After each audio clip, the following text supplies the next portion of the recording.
Yo, yo, what's good?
Alright, that may take a while.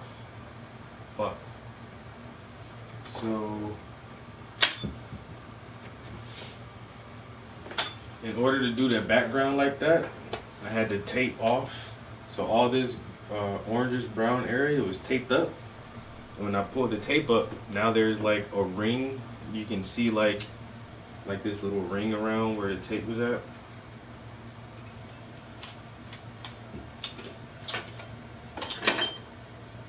And I don't like that. So I'm gonna have to get that off.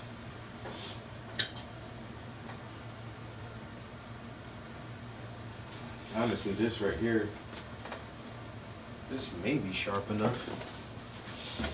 Actually.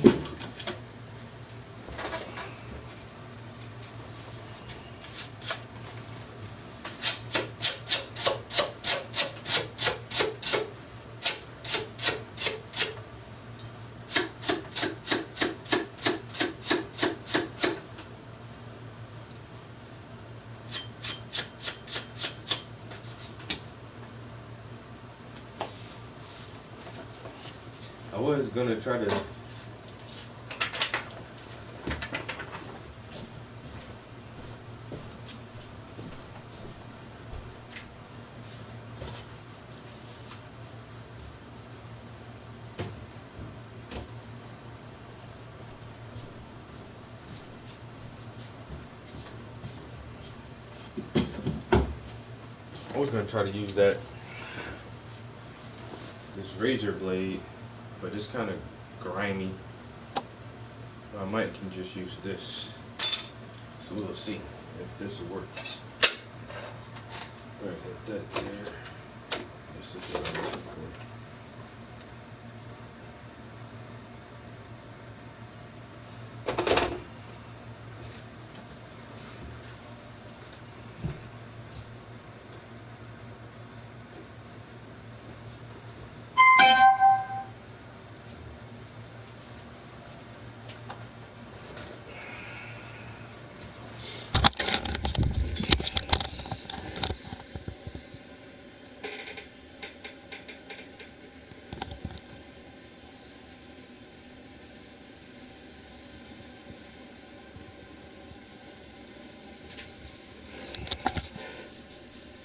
That right there came out really wrinkly. I don't know, there may be something I can do about that.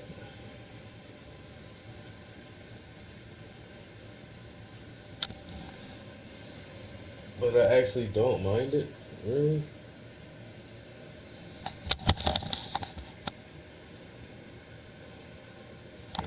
So this edge stuff here is what I need to get off. Like that.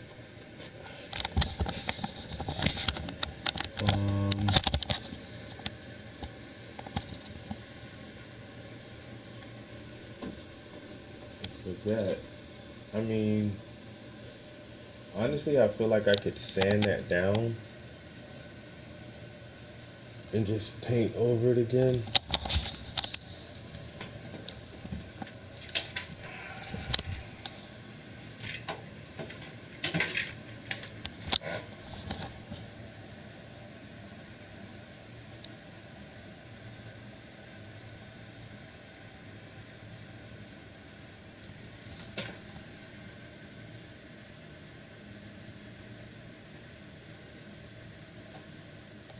Hmm.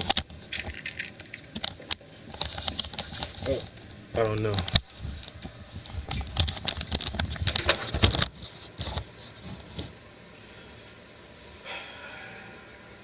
thought I could jump right into painting, but I can't.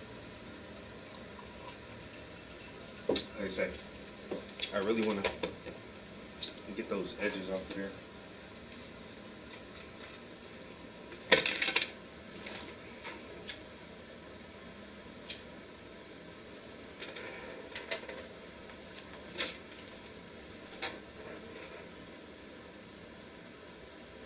I spent the last 7 years of my life living out my wildest dreams. Bianca.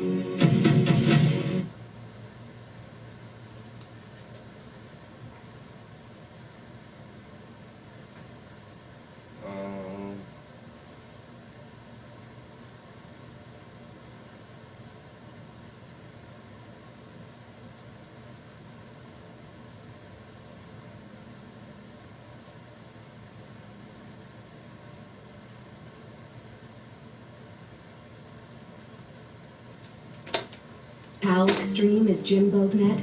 Jim Bognett pledged to vote for a national abortion ban, criminalizing abortion here in Pennsylvania. No exceptions for rape or incest. No exceptions to save a woman's life. No exceptions?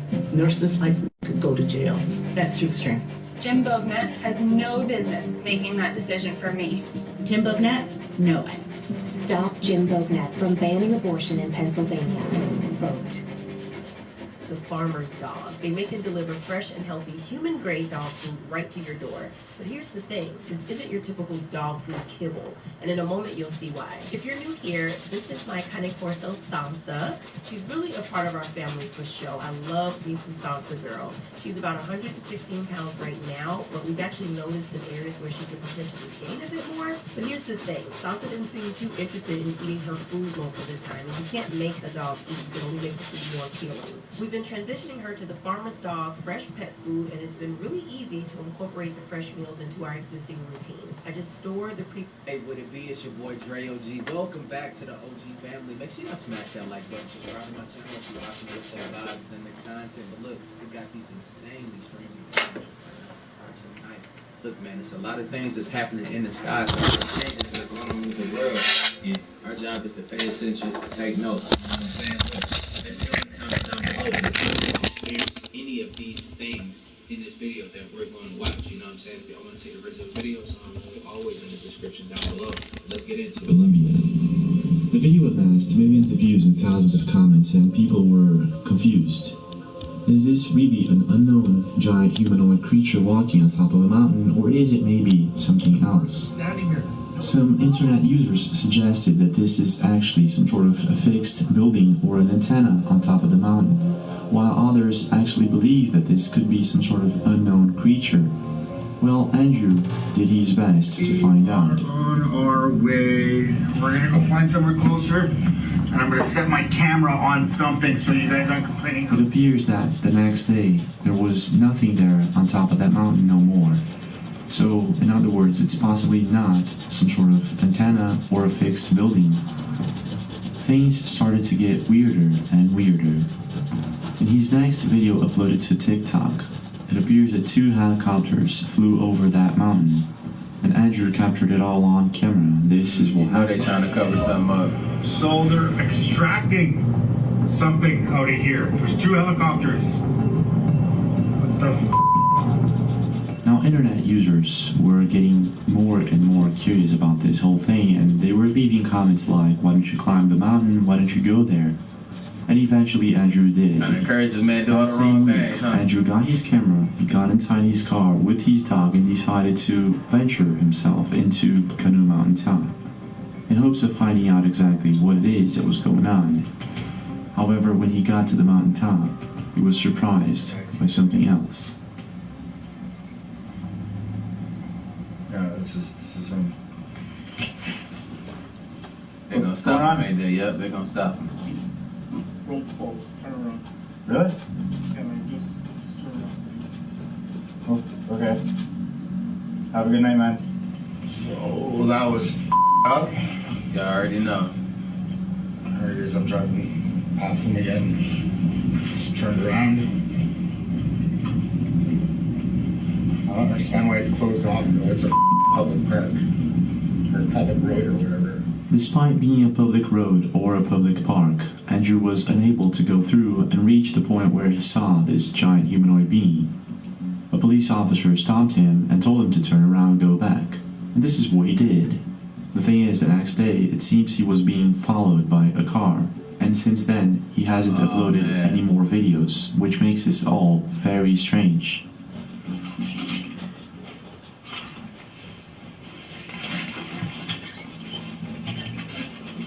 This is so beautiful. Hey!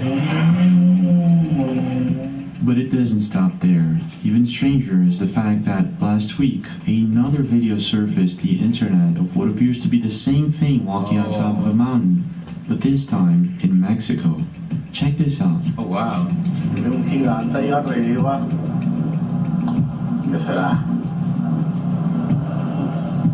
And you see how tall it is? Come on, y'all. Y'all know what that is. Stop playing with me.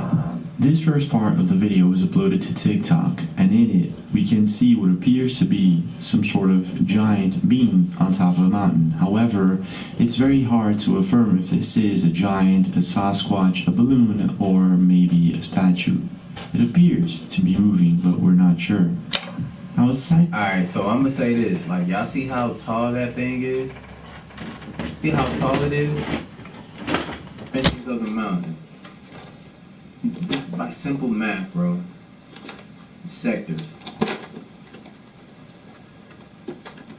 How tall this person is, or whatever that is. It could be a couple things. I'm gonna let this keep rocking though. I'll give y'all what I'm gonna say at the end. The second part was uploaded to TikTok, and this time, things get creepier. Check this out.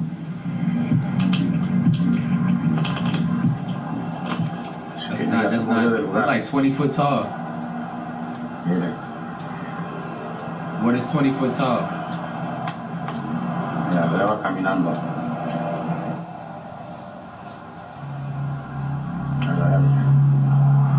Los invaden los gigantes.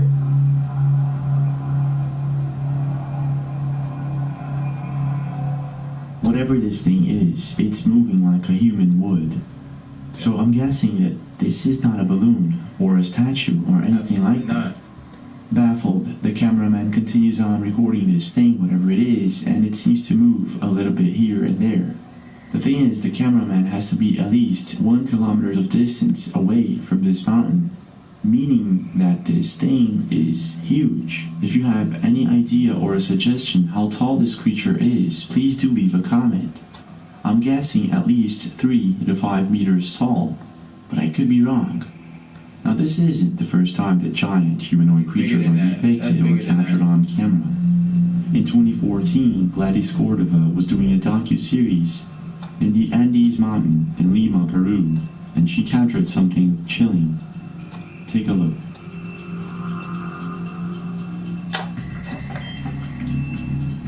In this video, we can see what appears to be a very tall human being wearing strange white clothing, almost... Do mushrooms freak you out? These won't. But it's no wonder shrooms get a bad rap. Running down the Andes Mountain in Lima, Peru, which makes this all very odd. If you observe closely, this person makes it look like it's actually very easy to climb down a mountain like the Andes. And if we put this person side by side with some of the boulders in this mountain, this person seems like it's really tall, maybe too tall.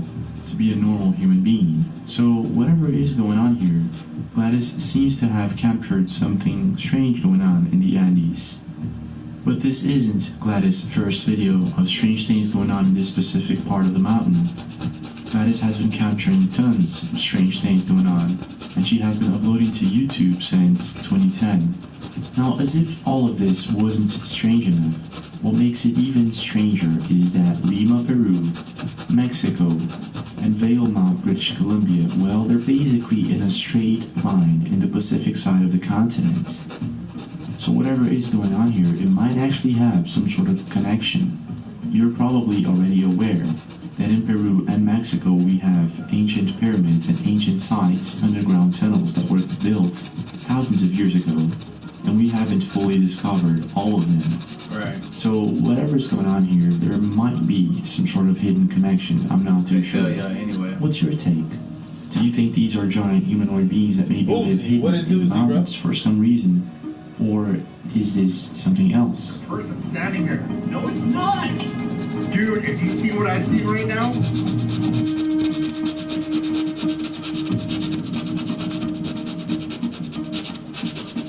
you gotta think with those giant people and stuff like that, that could be easily a Nephilim. Like, but Anunnaki, all of that, because they're very tall, and that's not an average height. That's not a person that's what, 7 foot. That's way taller than 7 foot, y'all. Saying that's wow. They're like at least 20 foot tall. Where y'all think it comes down below? How tall do y'all think it is? We can't particularly say, oh, this is that type of person, but we can narrow it down definitely. Could be a reptilian, so shit that's all too, but it seemed like it on that one. Being a truck driver isn't exactly the easiest of jobs. Truck drivers have sometimes little time to rest and sometimes no time to sleep. I have a friend or two that are truck drivers, and sometimes we sit down to talk about the strange and crazy things that there are out there, such as bizarre sightings, strange noises and creatures, and the list goes on.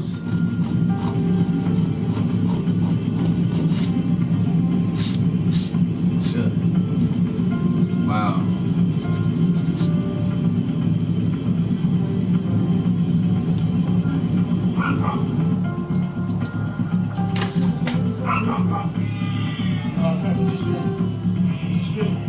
Absolutely not. You're probably aware that being a truck driver, you're going to see a lot of those things. However, when they tell these stories to their friends, cousins, or family, normally they don't believe them. But it's a bit different when you end up capturing it on camera. And this is sort of what happened with Daniel Ramirez in Oregon when he stopped at Highway 97 for some rest and captured one of the most chilling events on camera.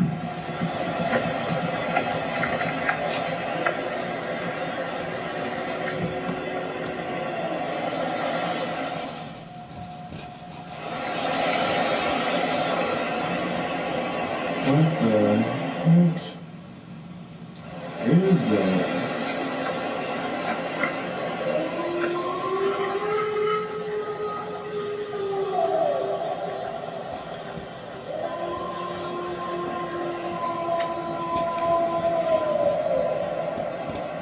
What the absolute is it?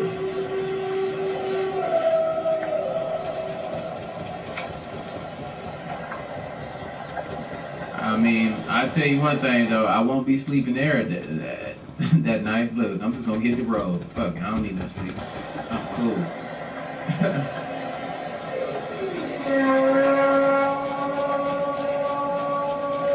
Strange or good that I slept with this first time.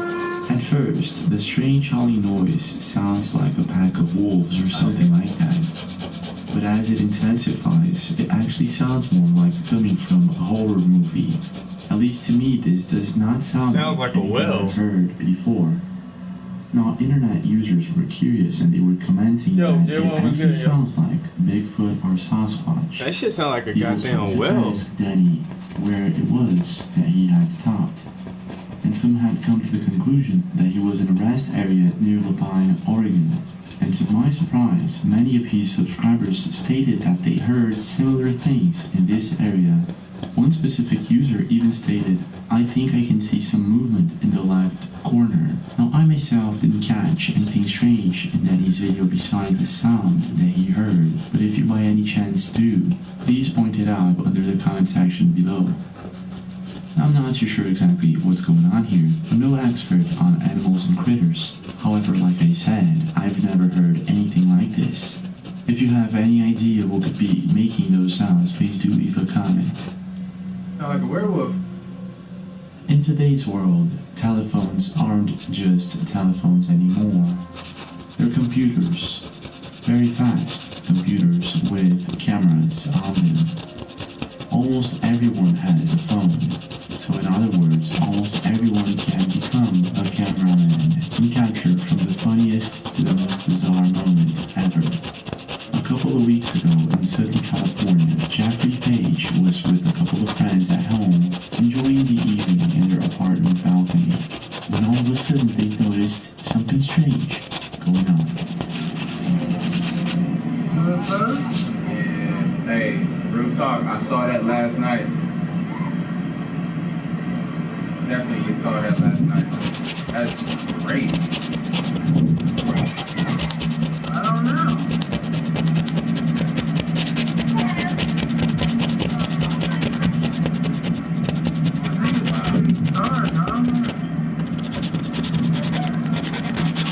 They changed in random directions and they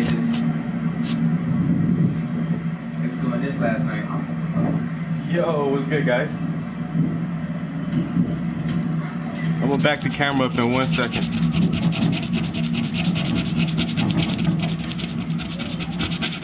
What appears to be a fleet of fiery objects hovering just next to their home. At a certain moment, I thought that these were meteors or some sort of object falling from the sky. But after watching it a few times, I've noticed that some of them stayed in the same place while others seemed to move. Yeah. I'm not sure exactly what this is, but it wasn't just Jeffrey that captured this on camera. The entire neighborhood was baffled. What the f is this? It's dropping things. What is that? Dude, what the f is that? I think it's lasers, Japanese lasers. No, it's not. Where did that come from? Oh no, they're blinking. Yeah, it's a Japanese laser. No, it's not. They're flying. They're definitely flying. After some of these videos going viral, internet users were divided between I don't want to put a heat gun to this. Unknown objects, or is this some sort of skydiver show? To this moment, there isn't enough information for us to say, but I'm guessing that this could be skydivers, unless I'm wrong. What do you think? And have you ever seen anything like this? Now, this isn't the first time that unknown objects appeared. Alright, yo, that's not no skydiver, so for real. Alright, that's my theory. To me, that's not a skydiver. They don't look like that. They don't change directions like that. You will see, coming into that altitude, they really pop the parachutes pretty soon. Like, it just don't make no sense to me. It's not flares. Flares don't have a mind of their own. And then, some of them are just hovering, so I don't buy that skydiving will be free falling. Even at that distance, it'll look like they're moving a lot slower, but these other ones are clearly just hovering. Some of them are changing direction, and you can see a trail like behind them. So, you just gotta use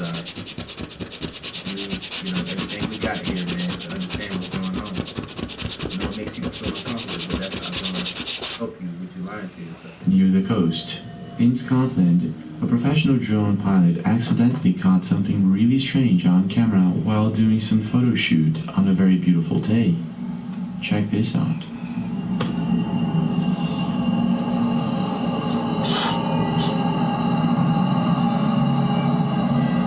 Yep. Whatever this thing is, it's going way too fast to be any known aircraft. I'm telling you. But I could be wrong. Now, it doesn't stop there. A couple of weeks ago, a video was uploaded by Alexis Manta on Facebook. The video went viral almost instantly, showing us what appears to be some sort of objects falling into the ocean on the coastline. Just a pea-sized amount of Lumi applied between your butt cheeks like this. I will demonstrate. Just kidding, I won't. Like this. In Campechana, Mexico.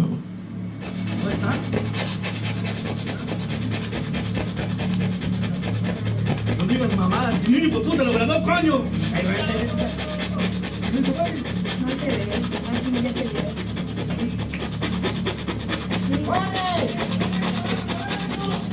Oye, pero te estás metiendo más. No manches, allá hay otro. Está arriba, pero arriba, ¿viste?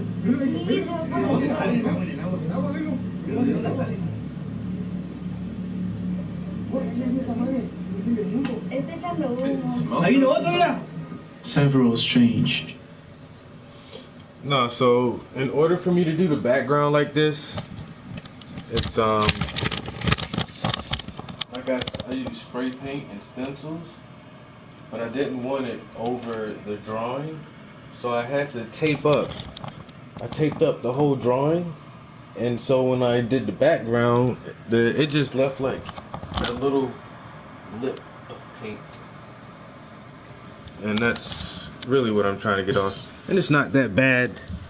And as I start to apply the oil paints to it, it'll hide it even more. But just to get that little lip of paint where the tape was at,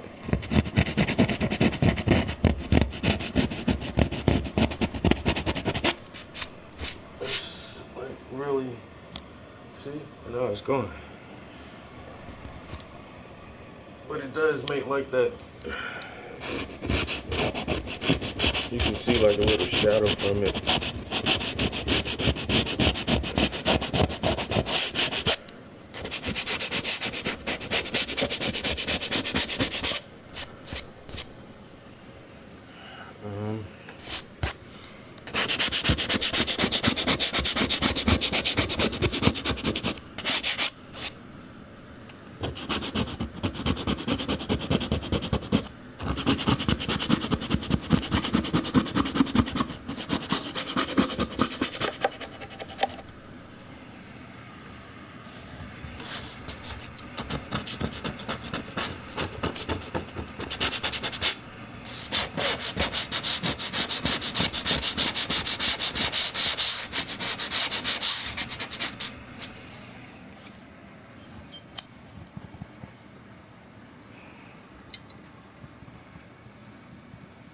Bob Ross.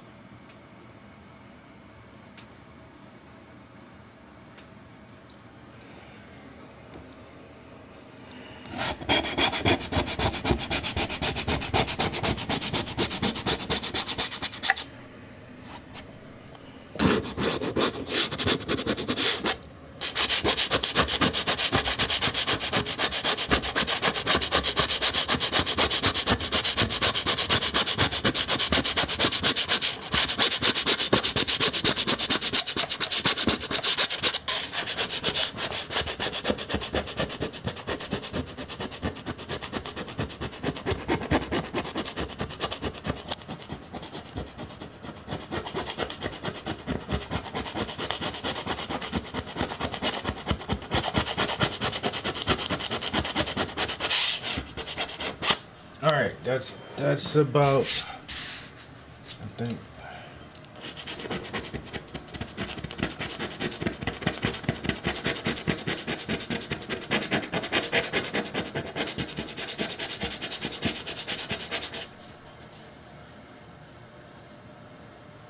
That might be as good as we're gonna get that. So, all right, next thing we need to do is clean this palette off. Oh shit, breaking the camera.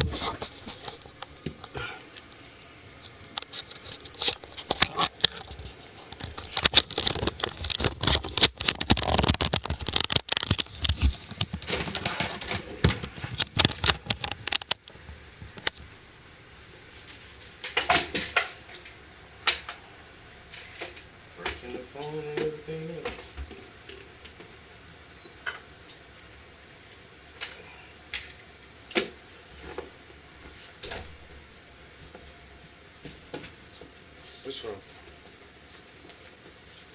Okay. She probably has to go to the bathroom. Come on, let's go.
You're not licking my hands all crazy. You're not gonna lick me all crazy. I'm not in the mood for the lickies. Furball, watch out. That's enough. Jesus Christ. Just fur and spit everywhere.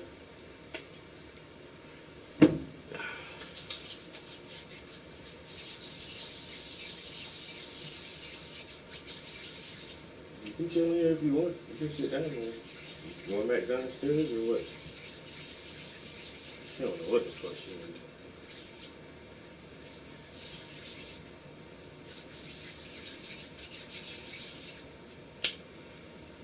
to do. Yeah, had to go to the bathroom though.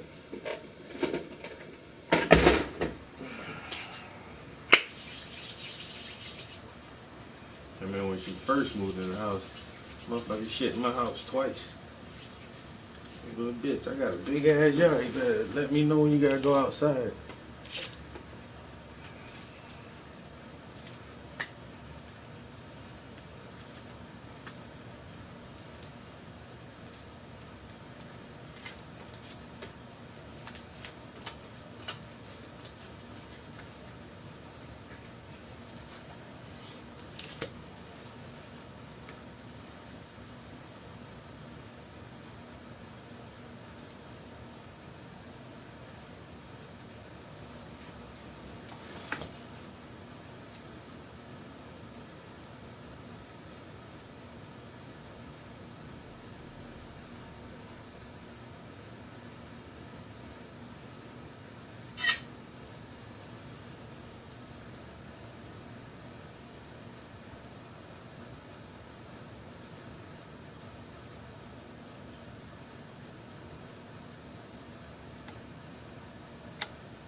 Cause you thinking, little boy, run up, no shooter, that pain in your throat. Tread lightly, I might just be losing my sight. See zombies, they mindless excited by hype beats. I know you can't stand me, you think that they hyping. Google me, cry me, there's no divining, no juvie, no shining, just saying dismissible. Still stoic, get on to get colder, I kill for it. This story got bold about pills to it. I thought I can and fucking with this, man, I hope they forgive me, they didn't listen and they stripped my people. Still stoic, get on to get colder, I kill for it. This story got bold about pills to it. I thought I can and fucking with this, man, I hope they forgive me, they didn't listen and they stripped my people. Was breaking down, the fuck was I thinking? I let up the gas, cause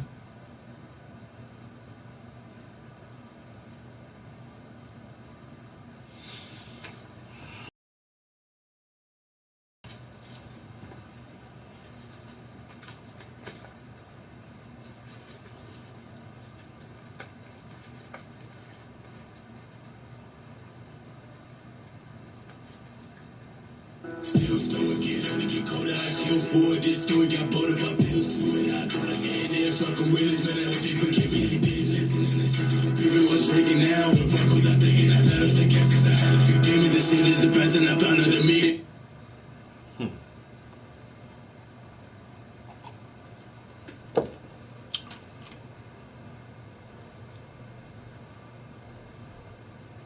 Objects keep I don't think y'all ready for that kind of music yet. Into the ocean. When they hit the ocean, they start burning a strange substance, and you can imagine that the people that were recording this were completely baffled by it. To this day, there are no official reports on what really is going on here, so it's still a mystery. Now, it could be debris from space, and it could be something else. What is your take? That shit ain't no space debris. Yeah, I mean, it's a possibility, but what's the Now, possibility talking of, about like, strange you things that know, happen in many the of them sky, at the just same so time? you know, for instance, there are hundreds, if not thousands of meteors that fall every day. However, we're not looking up all the time, and we shouldn't. We have to pay attention to our daily lives. But sometimes I catch myself looking at the stars, the moon, the clouds. It's just a beautiful place to rest my eyes. And from the number of times that I look up, sometimes I catch something that's strange, awkward, something that I think it shouldn't be there. Wow, that's good. Yeah, it is, but look at that.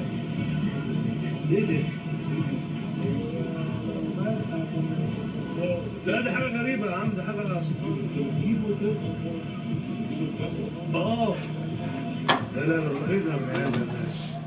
And I guess this is exactly what happened a couple of weeks ago when the video went viral on Facebook. I'm not too sure the source of the video and where it happened. Let me clean this palette off. But I know that it was I doubt if I strange can as it can save be. any of this paint. Let me put this X-Acto blade away first. This is just a super sharp razor. And so always keep the cap on that motherfucker and always put that shit away when you're not using it, because these X-Acto knives will fuck you up. This shit is basically a surgeon's scalpel. I don't play around with that shit.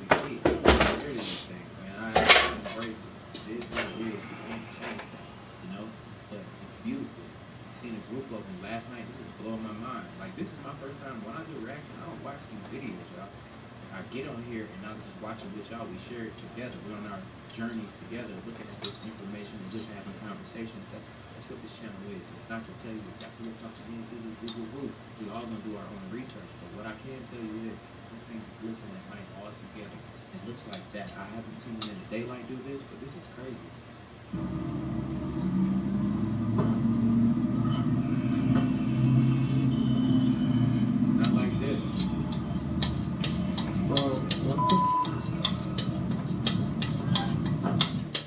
Freeloading far-left Fetterman. Tax hikes on people who actually work and release murderers early. Michael Hegline. Hold on. What makes Michael's custom framing different is when we have a customer at the counter, it's one-on-one. I'm teaching the customer about frames, mats, designs, a combination that will complement their piece.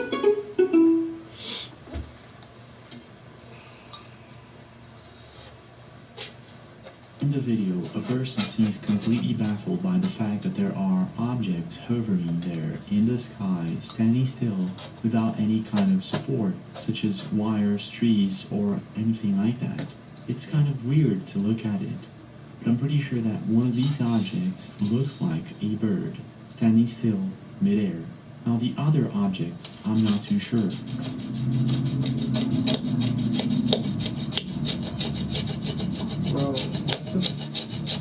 What I do know is that a couple of years ago, in Minas Gerais, a very similar phenomenon was captured on camera.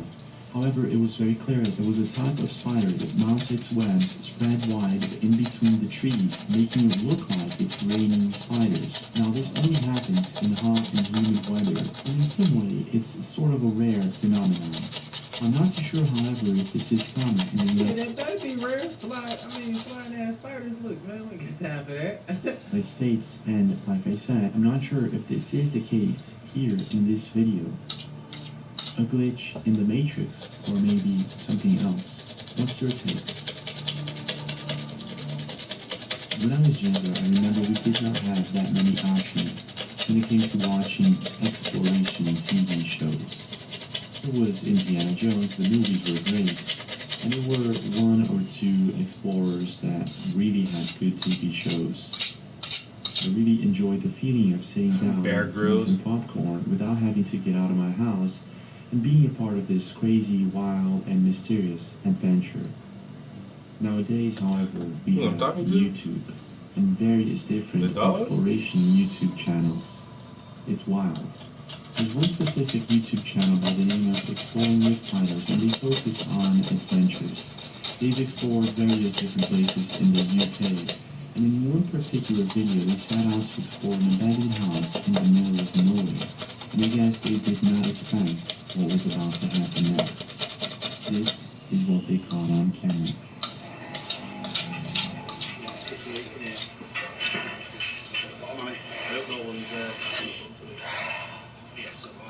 That. Like, Okay, it's about 4 foot deep. We'll do it.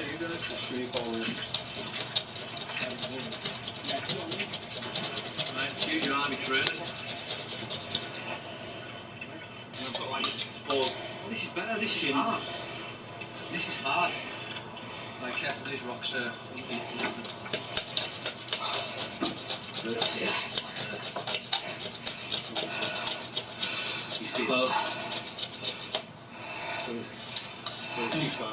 Oh yeah. Inside there. Danny, this definitely is a Manchester, bro. Definitely not Manchester, bro. We're in the middle of nowhere. Okay. This is like Scotland, but a not so cold version. Yeah. Everywhere it takes like an hour to get to. And if they build a motorway next to it, it gets abandoned. It's a very cold map, and luckily, exploring with fighters is in a big team of people. Usually, exploring these places all alone is not a good idea and can end up being very dangerous. Right. After walking a bit in the middle of nowhere, they arrive at what appears to be an abandoned farm. This is what happens next. I mean, this place looks pretty creepy, actually. Well, this does look untouched. That's a new piece of farming equipment, bro. Yeah, some farmers using this land. The land is changed a bit, like. Just gotta be careful. Yeah.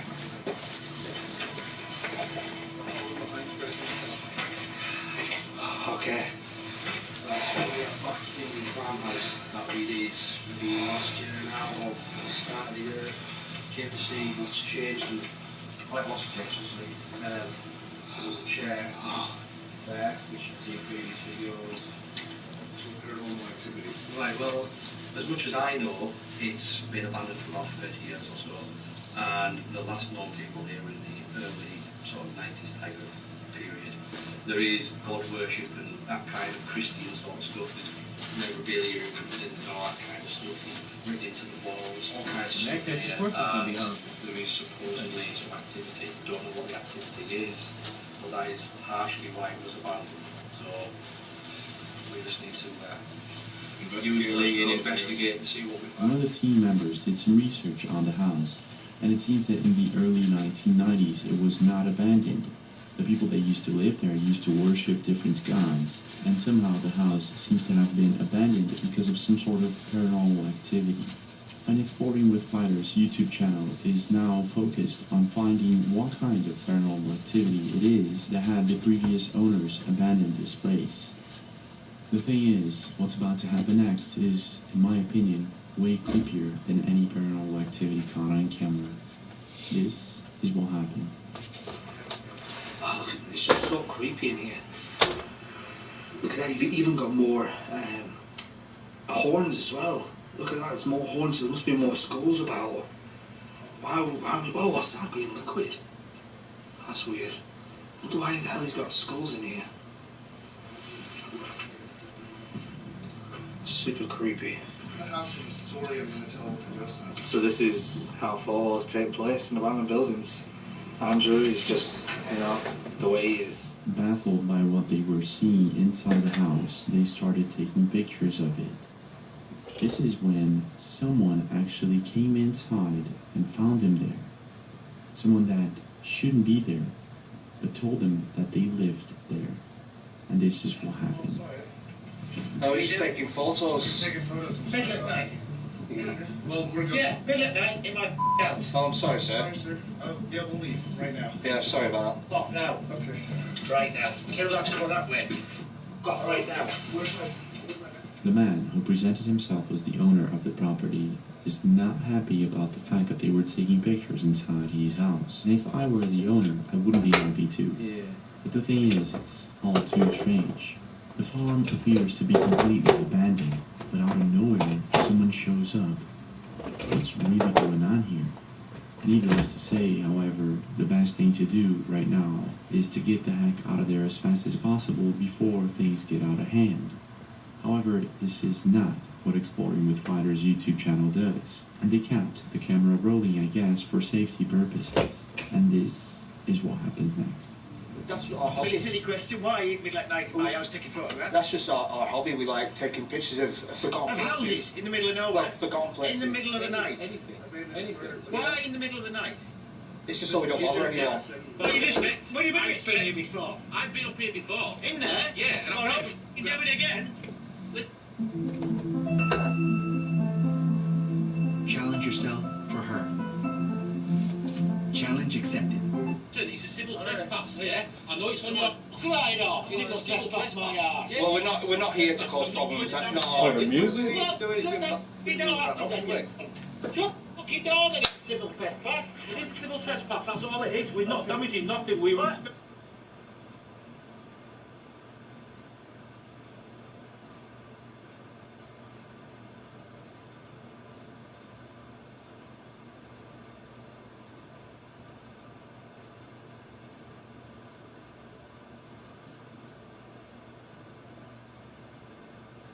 Wait a minute, I gotta remember what song I was listening to. So I just.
Forward this story got bored of my pillows to it. I thought I could end it. Fucking with this man, I hope they forgive me. They didn't listen in the chicken. My baby was breaking down. What the fuck was I thinking? I let up the gas cause I had a few demons. That shit is the best and I found out the meaning. Built on my ass cause I can't live alone. Made it clear, I ain't here for they thoughts. Fucking spit, ain't got the clock 27 and the niggas present, man. I ain't really stressed. Like the same nigga, I can't really spell in my sleeve. That black 2 or 3 times, cause down bad. I cannot deny. That sound bad, I really can't lie. I couldn't fake it so well, but I tried. Before the war, I wore down the record. This look on my face, then I'm feeling like I had to catch me a case while I'm going outside. And I look like a thriller to the barrel, cocaine. And the boys in mirrors, constant to snip. I feel like I'm asking who's built for this shit. No fuss with they feelings, they finna get lit. Lit to the cooler, and don't get beside me, cause I won't forget you. Don't care who gon' sign it. From bigger, bringing just think I'm hard. See, I got that kid in my son, you know. I see some people, they feel me, but they call it toxic. Don't give them that ready, that shit that I say. Trust when I catch you, the best of me watching. I bring out the fiddle like I was the devil. I will not settle for nothing but blood. Trust when I say that I don't give a fuck. Don't gotta say a name. Hey, watch how I run this game. Hey, because like it's Baltimore. Hey, most of this face calm. Hey, but niggas don't say none. Hey, trust me when you the race. Hey, ain't stopping the fuck you man. Hey, ain't keep my luck contained. Hey, these niggas from the same. Hey, watch till they make you late. Hey, so till they play the bang. Hey, really might rip it same. Hey, but niggas don't cause the same. Hey, I really might make you sleep. Hey, taking the blows that might look like a brain. Smooth as a bitch, I cover with the bang. Feel like a legend if I meditate. Think if you want, cause I will, cause I say. I think that my blood, so they know it's king. Some of that shit, but I still get my range. I beat down your body, my damage, I mean. The bitch, she be talking, she really can sing. She made you a lick, now let me be gang. Nothing was the same. The fuck did you just say? You fuck, cause I so lame. You try to make some fame, but you niggas look the same. Now let me show you pain. This ain't y'all break your face, cause you talked about your brain. Now you are just a story, cause I done said before, you know I don't know a thing. Should be slapping, right? Hello? Hey. Pretty good. Who's this? Oh. Hello, hello. How are you?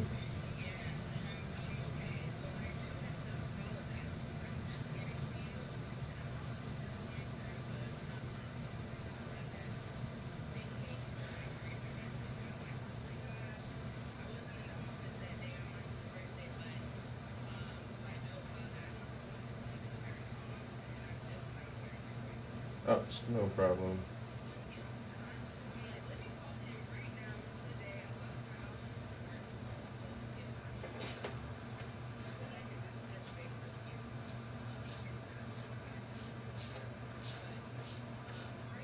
I can't complain. I can't complain. I'm doing pretty good actually.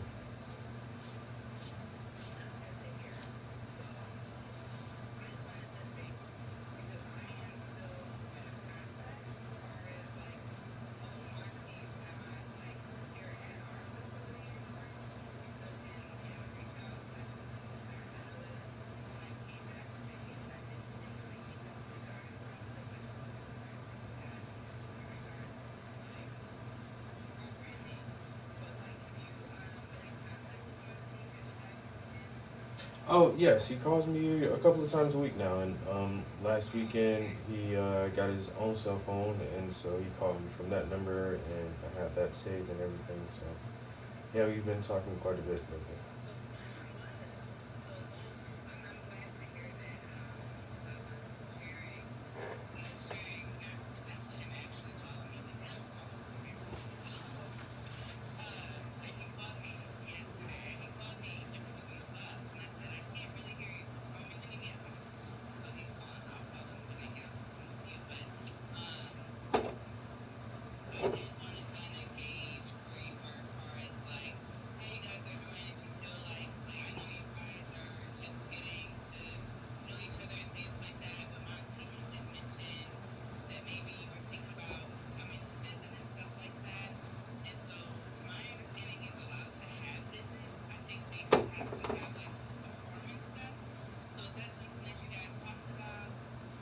Well, he said he wanted to talk things over with you first and make sure it was okay, and but then at the same time, I'm just kind of going on his like his vibes, and he says he wouldn't mind hanging out, and so I just said several times like, hey, whenever you want me to, let me know, and so he hasn't like expressed like um being super anxious to do that quite yet, so um just going on how he feels and like what I'm picking up from him, so.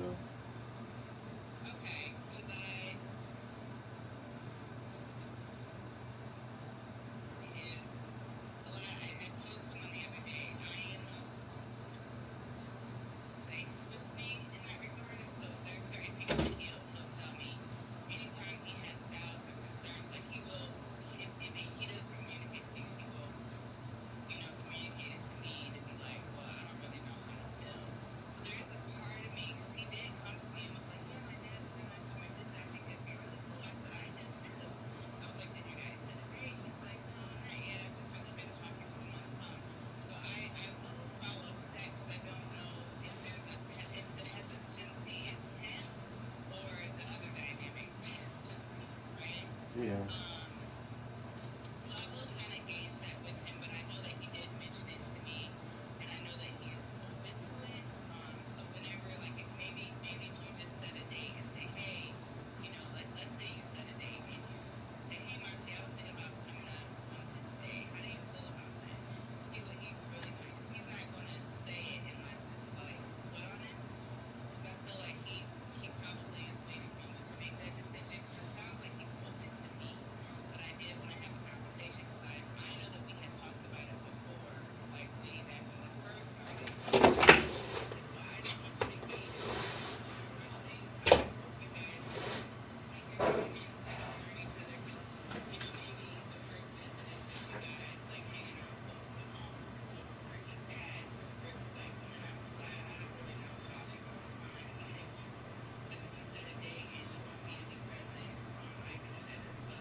Yeah.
Yeah.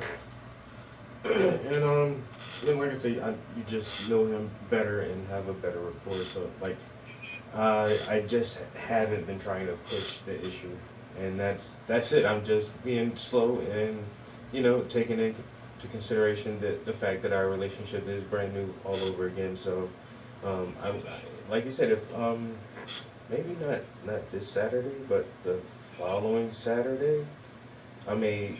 So the next time you call me, I'll definitely bring it up and say something like that, like a definite date where I can come out there and just see if he will agree to it or not.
I have not.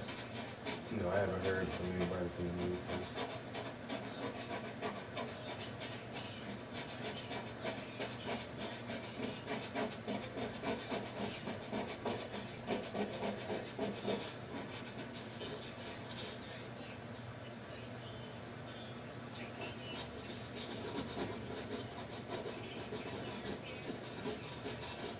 Oh yes, I would. I would definitely.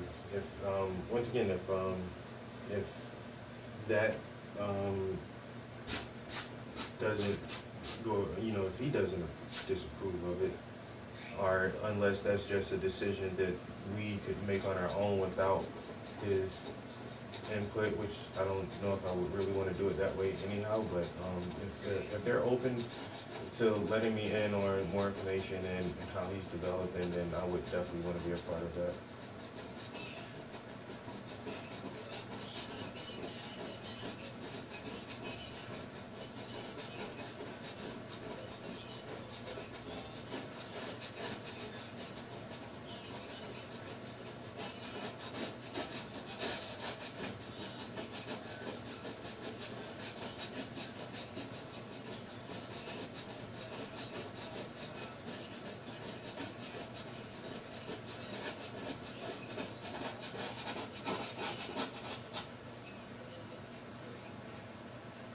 Oh, I'm totally fine with that.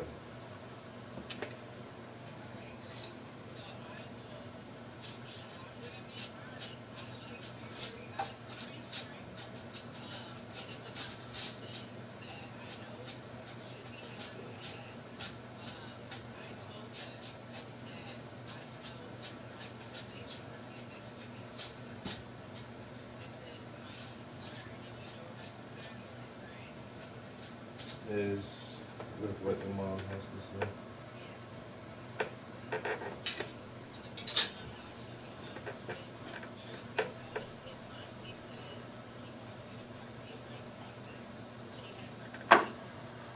Yeah.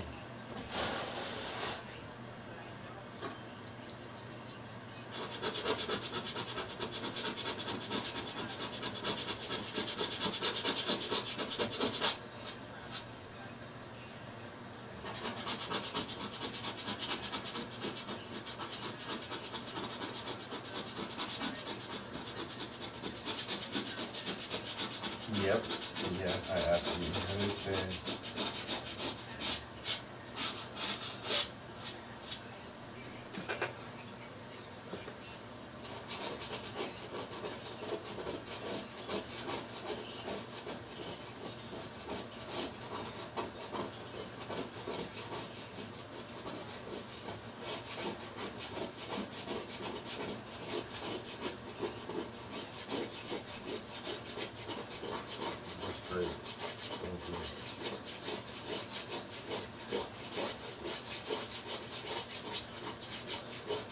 No.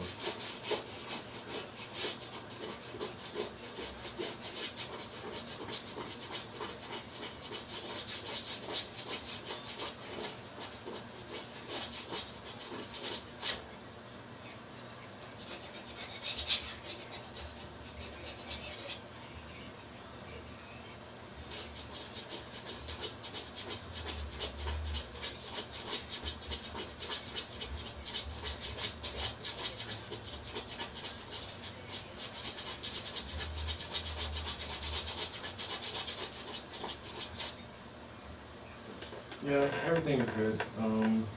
I kind of feel like a little pullback, a little bit of apprehension, and I think that's like I say, he spent well, his mom came and saw him and got him a phone and different things. So once again, I guess he continues to fill her in on certain things, and the only thing like in the first couple of weeks. He would say, I'm gonna call you, and then he would call. And now it's like, I'll call you tomorrow, and then it'll be like 2 or 3 days before he calls. Which isn't, I mean, and that's kind of like average teenage guy stuff too on top of that. But I'm just hoping that it's not like a pullback because he's getting closer and closer to, being more independent. So.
Oh, that's good.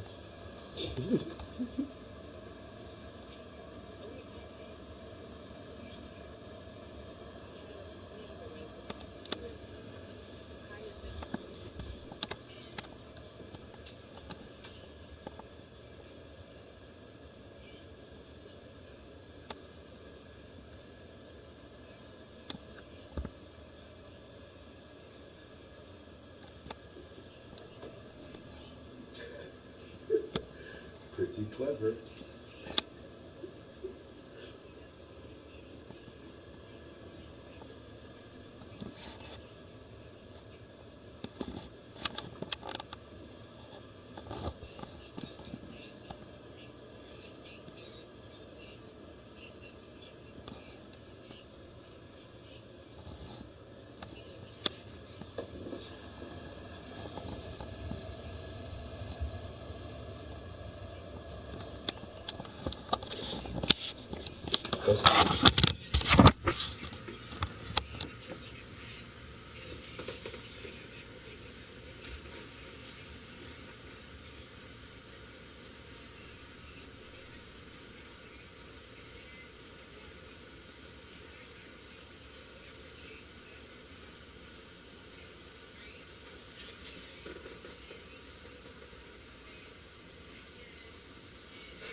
Don't you say no cat, this ain't no thing, no let. I rip your slang, cause I really been this evil. I thought it was a dream, but my vision's getting loose. I can tell what's real the pain, so I call it a pain. Okay, that shit no meaning unless they coming with the war. Big fucking buzz, so I'm finna pull a cord. Can't waste my fucking time, cause I could fucking die. So let me keep this fire.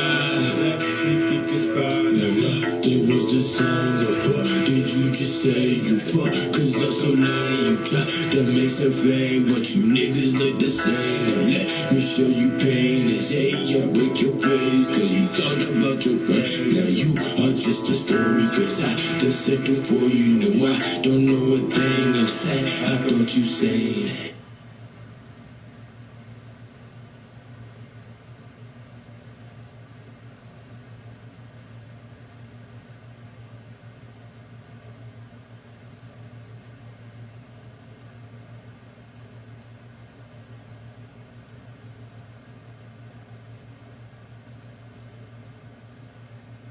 So I just saw Noriega apologizing.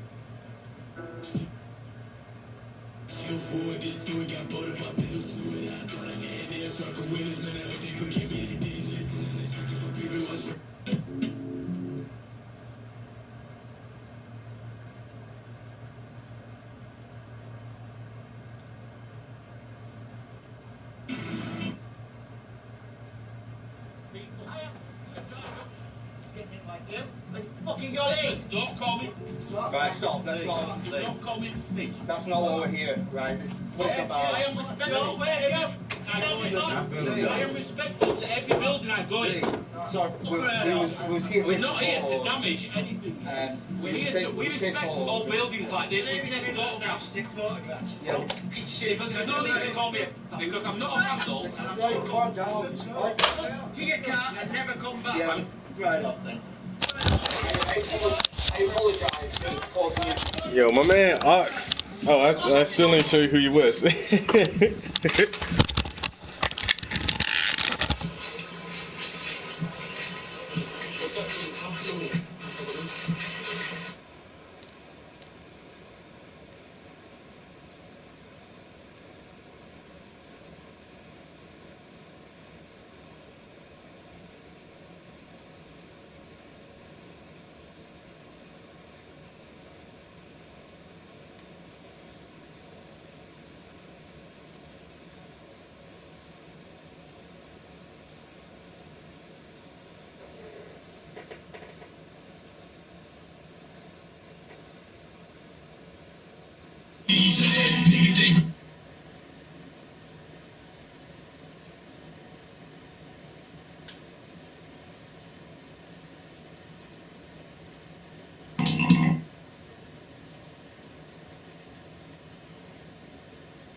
I don't know where she didn't come up.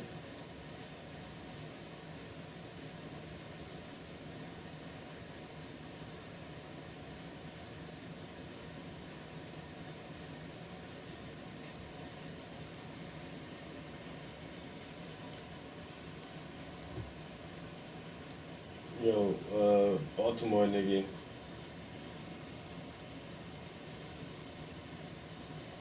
But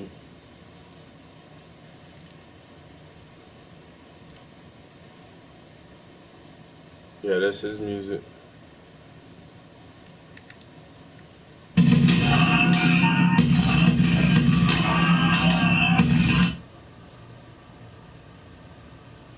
His name is Auxxk. AUXXK.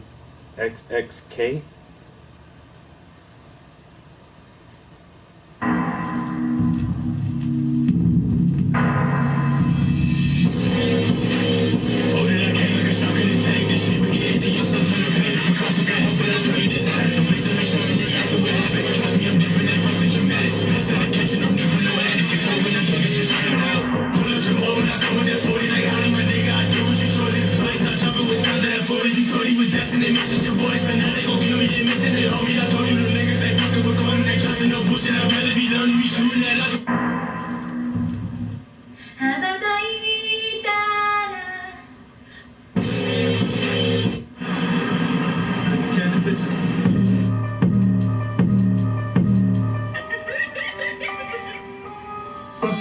Should have been having the back of my shit. See where I'm at, I get money to handle. Really be glad shit. To be stupid, I really just minus it.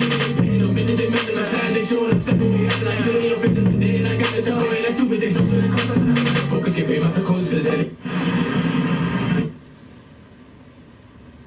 Yo, my man be going in, yo.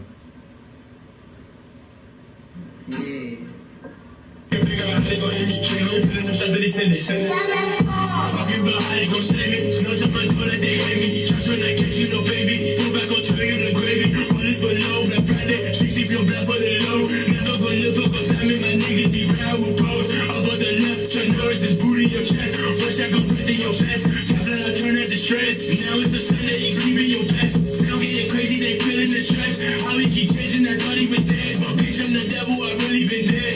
Baby, some shit. Yo, my man got albums, yo. He got like 5-6 albums, add some features. Yeah, my man really do that shit, yo. From Baltimore. And yo, I really can't remember how I came across this dude music. But I've been listening to this motherfucker for years now.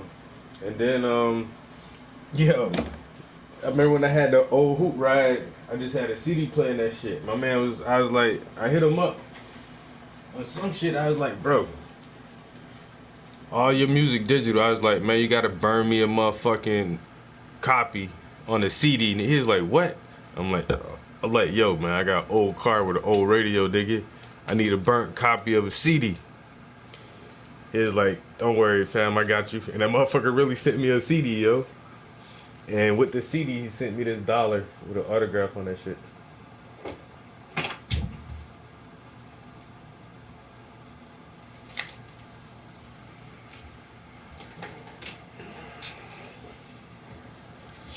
I done lost the hard copy of that CD I had, but now since I got upgraded technology and shit, like I got a digital radio that can connect to my phone and shit now, I don't need them goddamn CDs.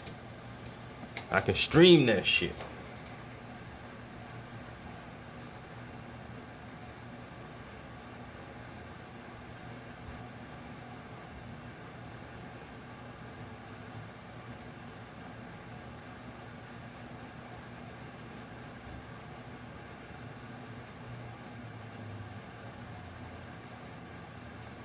Taylor's holiday calendar from Vistaprint. For 8 years, Lucy has ruled every gorgeous full bleed page of it, until the twins came along. You know, there was a time not very long ago when women's cosmetic and beauty brands would cater very specifically to women. They would arguably go over the top in that regard. Every ad, you know, was about how special and wonderful and unique and beautiful all women are, just the way they are, which always did raise questions as to why they would need the products in the first place if they're already special and beautiful just the way they are. But the brands were pandering, and they were pandering in a way that made sense to the customer base that they were trying to reach. That all started to change a few years ago. First was the announcement of the first dude cover girl, James Charles, in 2016. And this prompted a sort of nuclear arms race of wokeness, with other women's brands rushing to find and feature their own cross-dressers. It doesn't make a lot of sense from a practical or business standpoint. Companies are still predominantly selling to females. I mean, really only selling to females. And the point of a model for a fashion or cosmetic brand is to demonstrate what the product looks like. The female customers want to know what the product looks like on a woman, not on a drag queen. But the race was on in any case. Other beauty brands jumped in. Last year, Revlon tweeted a picture of a guy named David Lopez, bearded yet caked in makeup, with this caption. Talk about how beautiful David Lopez's look is. It's all in the details. Color Stay Concealer, Candid Glow Foundation, Color Stay Satin Ink in your go-to 001 and Eyes on You 006. I don't know what most of those words mean, but I do know what beautiful means, and I know that this picture ain't it. Lopez's look could better be described as ridiculous, grotesque, ugly. It appeals to almost no one on the planet. See, the woke left, they applaud this stuff in principle, but few of them actually find it attractive. Not about being attractive or beautiful anyway. Fashion news site Nylon profiled Lopez a few months ago, and applauded him for, quote, demystifying and de-genderizing the beauty space. Yes, de-genderizing. The more annoying fake words we've heard in recent years, but the greater point is that this is a campaign to take femininity away from women, to de-genderize it. The point was driven home a few days ago with the launch of a new podcast hosted by Ulta, which is the beauty brand that owns hundreds of salons all over the country. In an episode titled The Beauty of Girlhood, posted to Ulta Beauty's Twitter page, the de-genderizing David Lopez interviews, unquote, trans, quotes around that, Dylan Mulvaney. Now, you may recognize that name because Mulvaney has been all over the place recently, the media's latest and greatest trans mascot. Most recently, we talked about he was a featured speaker at the Forbes Women's Summit. Prominence due to a TikTok series called Days of Girlhood, which documents his, quote, transition from man to girl. Not man to woman, you may note, but man to girl specifically. He identifies, this is a grown man who identifies not just as a woman, but as a girl.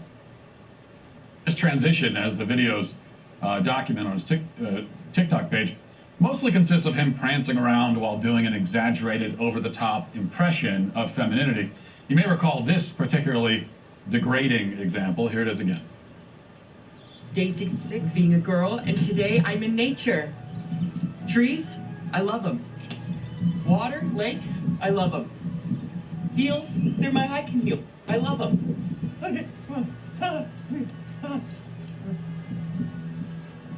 Bridges, love them. Coconut water, love it. Not mad, just love it. Wind turbine, love it. Meadows, love them.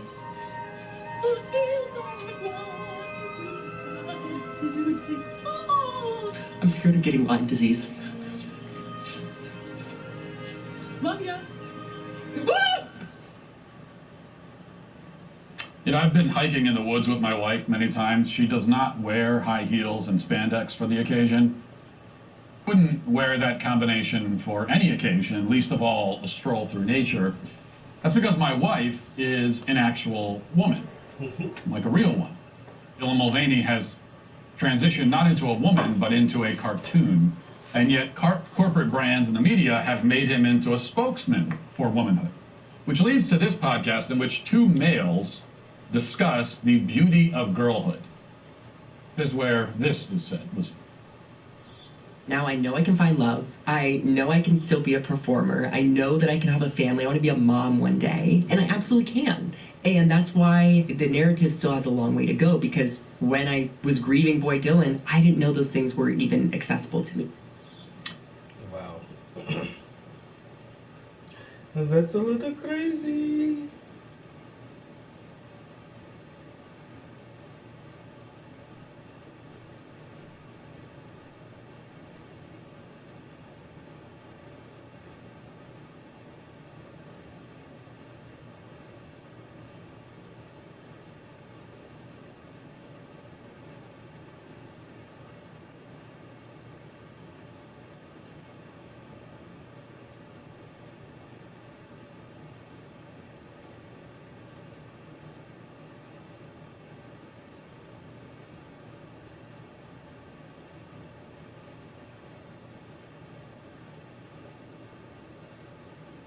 Jimmy here with another video, and today you can see what we're going to talk about. If you haven't heard, some student protesters threw tomato soup on a Van Gogh painting. We talk about why this is stupid, what happened to them, what is going on, and what the message was trying to say. So yeah, if you guys enjoyed this video, leave a like, subscribe, all that stuff, and yeah, that's what I can do it. So first things first, oil protesters appeared in court after throwing soup at a Van Gogh painting. So if you guys don't recognize the painting just by looking at this, is the sunflowers. I think this is a painting that most people know, even if it's like the thing that, like, oh yeah, I've seen that post, so yeah, I've learned that in school, right? So these two women were doing it to protest oil. I don't know. I mean, they talk about the reason for hitting it. It's a pretty stupid reason. Also, it's glass in the front, so it wasn't damaged. The frame has damage now, apparently, which is really lame. Because one thing I learned in one of my art classes is the frame is usually made like back in this point in time. The frame was usually, I'm not sure if this instance or this is even the original frame. I would assume so, but the frames were made by the artists as well, or made like very specifically at the artist's like instructions, because it went with the painting. I'm not sure if that is what it is like in this case, but it's usually almost a piece of art in its own, at least from the creator's point of view. It's just important. So these climate activists, you can. I'm pro whatever anyone wants to protest. You guys should be able to protest, do whatever you want. But I think that you shouldn't be doing stuff like this. I think you should be peaceful protest. You shouldn't be vandalizing. You shouldn't be causing any actual damage to stuff. So they're basically throwing it over this. I think it's the only real connection I can think of is it's an oil painting, right? So they dumped 2 cans of the Van Gogh oil painting Friday. The protesters also glued stuff to the gallery wall. Nice, great, so smart. So, spokesperson of the National Gallery confirmed that there was no damage to painting, which is great. But it's worth about $80.99 million. That's a lot of money. So no damage to the frame, but the painting isn't harmed. Okay. So Just Stop Oil has been protesting in London for the past 2 weeks. The group said in a press release that its actions were, quote, in response to the government's inaction on both the cost of living crisis and the climate crisis. Okay. You can argue about the cost of living. That's totally fine. You can argue about climate change. It's totally fine. But you shouldn't be damaging things. You're saying, what is worth more, art or life? Is it worth more than food? Worth more than justice? Are you more concerned with the protection of a painting or the protection of our planet and people? When activists did a video of the event. So I don't want to say this one activist is the one is just they don't make up the entire group, right? Just saying this, but let's break this down. What is worth more, art or life? That's a pretty big question. It depends on the person, right? Personally, I would probably say life, right? But it depends on the person, right? So not everyone would believe that. I mean, some people should already admit that art is way more important than life. Like X amount of people, right? I would be one person to make that argument. I would also say that art is very, very important to people. Not just that, but it has nothing to do with life and the situation. You vandalizing this artwork there's no correlation between that artwork and people having enough money for food. The artwork is just sitting there. The artwork is being enjoyed by people who, I was just like, I want to say the word patronage, but that is like, but they're going to this museum to see this art that makes them happy and enjoy it, and it's a good thing. They may have to pay a little fee to go in there, but I mean, even if not, they can look up photos online, right? But if you want to see a person and they want to go in there, that's their prerogative. How does this correlate to you arguing about climate change or arguing about food, like for people, or like the cost of living, right? I don't see anything. So next thing, worth more food. There's no correlation there. In fact, you wasted 2 cans of tomato soup. I mean, you could have just eaten that, okay? Obviously I'm being hyperbole here, but you know what I mean. So worth more than justice. Again, I don't see a correlation here. If I'm missing it, let me know down in the comments below. You're looking for the protection of a painting or the protection for planet and people. I mean, who are they arguing against? The government? I mean, I'm not sure if the government owns this gallery. Maybe. But I would say it's much easier probably to protect a building that has artwork in it than it would be to protect every single person and the planet. I mean, they're not more concerned about that probably. They're probably more concerned about protecting people and making sure that there's not a lot of pollution going on. But I wouldn't be saying that it's probably much easier to protect a single building with this. I know that's not what they're arguing, but I like to look at it analytically as well as what their message is saying. The message is like, you have all this artwork and it's so expensive and it's just art. It's just art. It's just like paint on a canvas. No one really cares. They're like, why not focus on like living people that matter today, right? What about the people today and the people in the future? Right? I see the argument. I still think it's stupid to do this to try to argue your thing, right? Just Stop Oil has received a widespread criticism from not only the Labour Party, but also environmental groups and politicians. So I'm really like American. I don't know what side of the Labor Party is. I almost want to say it's like the left-leaning group. I'm not 100% sure. I'm very very American. I don't look at many other countries' politics that often. But yeah, unless they deal with like America, right? Is my kind of thought process. This is more like an American political kind of channel, but I do think this is pretty dumb of people to do. There's no point in it. See, what brand is this? I can't tell. But yeah, I think it's just really stupid that this happened. They're pleading not guilty. I hope they get charged. I hope they get charged for something, a decent thing, right? But yeah, let me know what you think down below. Do you think this is a good idea to be protesting this way? If so, give me some reasons. I'd love to hear them.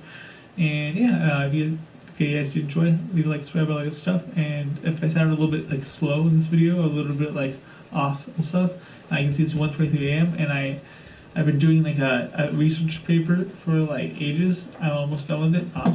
Almost done. I'm probably gonna crash and finish it tomorrow. But I also have to study for an exam on Monday, so that's great. But yeah, I love you all so much. See you next video. Bye everybody. Peace.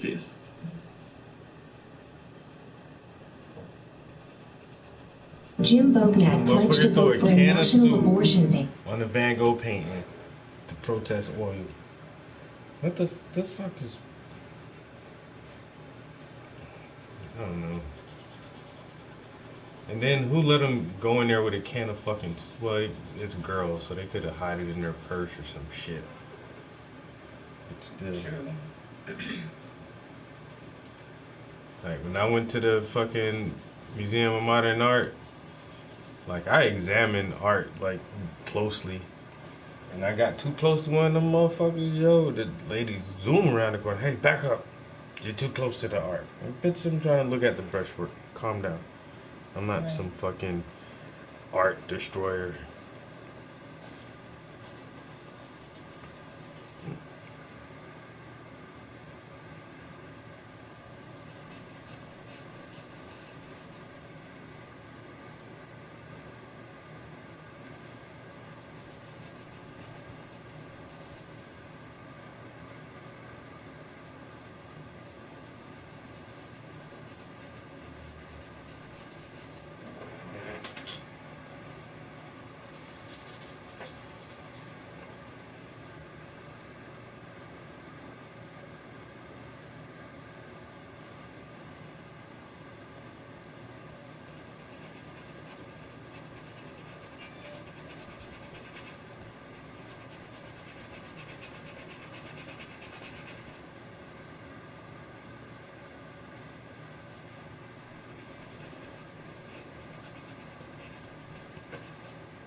A masterpiece in the making. Alright. Jim Bognat.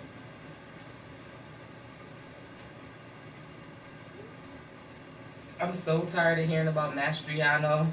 Doug Mastriano Shapiro lived with his mom until he was 40. And he failed to pay his taxes. And now, oh no, the other one, Mehmet Oz. He's a fake doctor. He's been pushing these diet pills on you for ages. He loves houses so much he brought one in India and California. He's Right, not about Pennsylvania. Cancel Pelosi. Cancel Doug Mastriano. Mehmet Oz.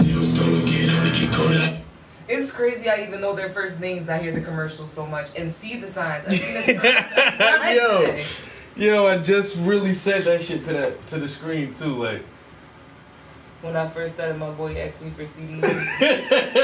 I forgot how I came across this shit, but I had the hoop ride with the CD player. I told him, I was like, bro. I was like, what's a cigarette? A CD? He signed a dollar for me. But I was like, bro. Oh, like a signature. Yeah. I was like, I'm feeling your shit, man, but I got old ass radio, bro. Can you mail me a CD? He was like, what? I was like, a CD, nigga. Can you burn me a hard copy of your music? He was like, I guess so. Yeah, I guess, nigga. Send me some money, nigga. And I said her this shit. Yo, the motherfucker really did send a CD to me. I got that shit somewhere, I think. Here's $1. Yeah. For this story got bought up bills to it. I thought I could end it. Fuck with this man. I hope they forgive me. They didn't listen. I was surprised I don't remember that shit, yo. This nigga asked me for a CD. You know this nigga old. Okay. Right? The motherfucker just like, I got you, man. I got you, bro. Run that money first. I'll see you, CD.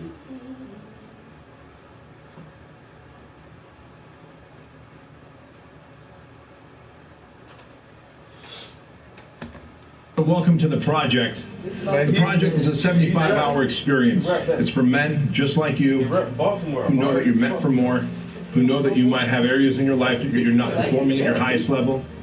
You know you've got greater potential, and there's a higher purpose for you here. The project is not an experience. It's also a process. It's like administering chemotherapy to a cancerous area of the body, and it's going to unearth and expose. The Joe Rogan Experience. So, with things like funding the Ukraine war with Russia, please explain to people what that means and why we're sending so much money over to Ukraine. So let's start with that. Let's start with the military-industrial complex. What is it? Who is it?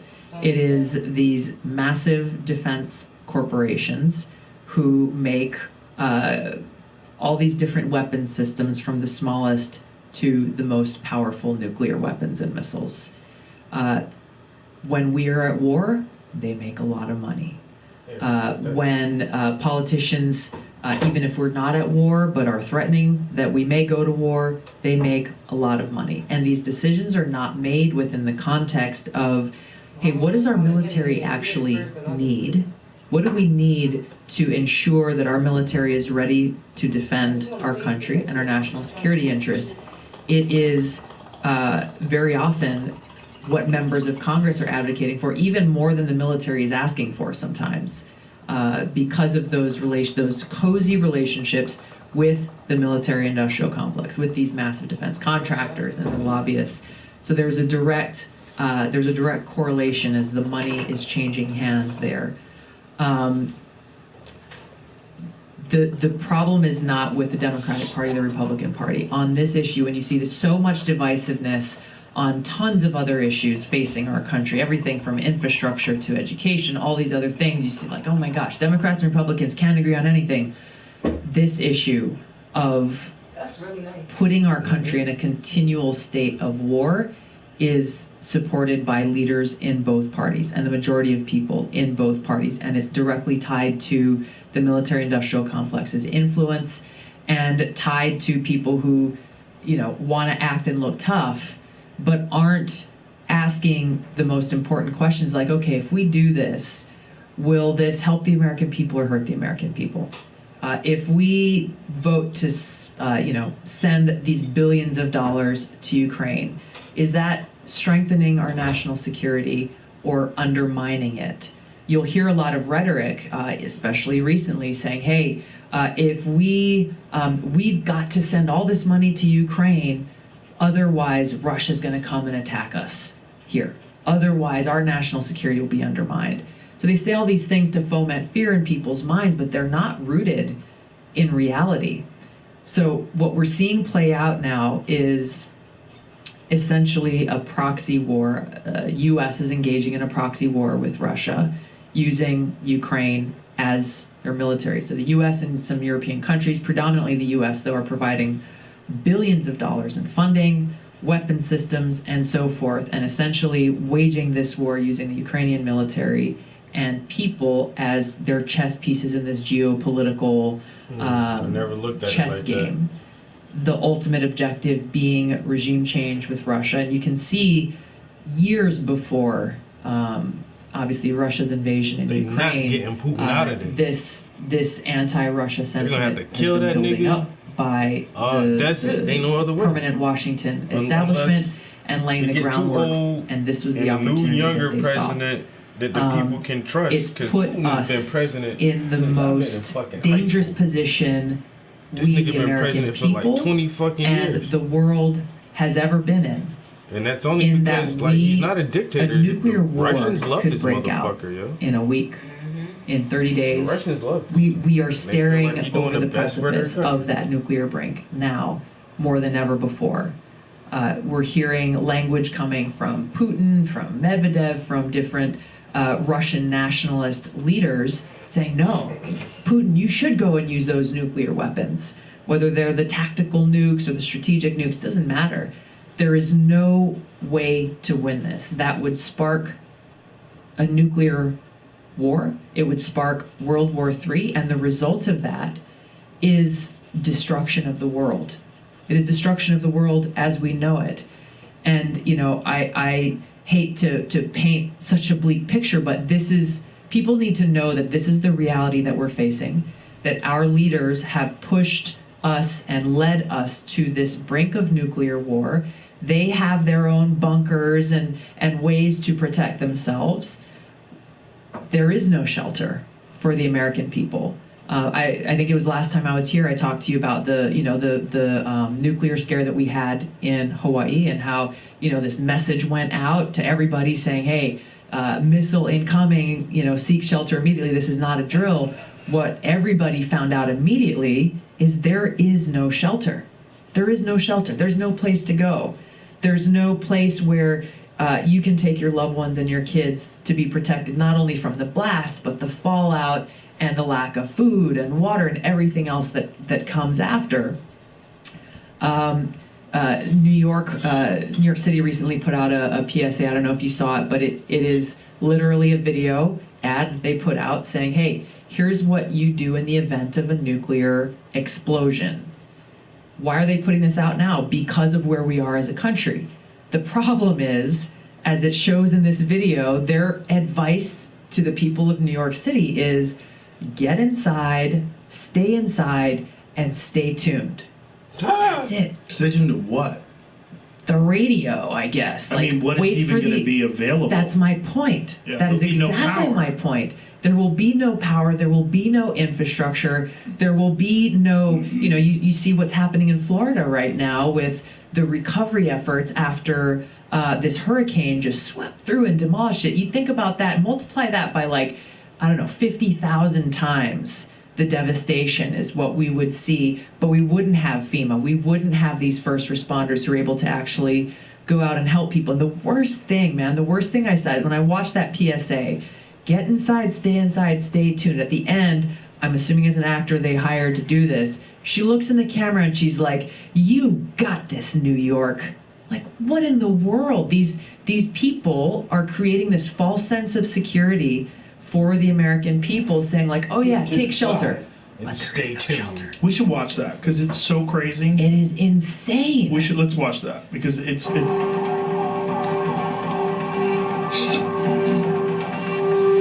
there's been a nuclear attack. Don't ask me how or why, just know that the big one has hit, okay? So what do we do? There are 3 important steps that I want you to remember. Step 1, get inside fast. You, your friends, your family, get inside. And no, staying in the car is not an option. You need to get into a building and move away from the windows. Look at her smiles. I know. Step 2, stay inside. Shut all doors and windows. Have a basement? Head there. If you don't have one, get as far into the middle of the building as possible. If you were outside after the blast, get clean immediately. Remove and bag all outer clothing to keep radioactive dust or ash away from your body. Step 3, stay tuned. Follow media for more information. Don't forget to sign up for Notify NYC for official alerts and updates. And don't go outside until officials say it's safe. All right? You've got this. What kind of shit? Officials, like who? Rashida Tlaib? She's gonna tell you? Like, who's the officials? People that they elected? Who's gonna tell you it's okay to go outside during a nuclear blast in the United States, something that's never happened ever, and that we're completely woefully unprepared for? Exactly. You got this. You got this. She's so pretty, though, with her big smile. She's got a nice smile. She's got a great smile. That's probably why they hired her.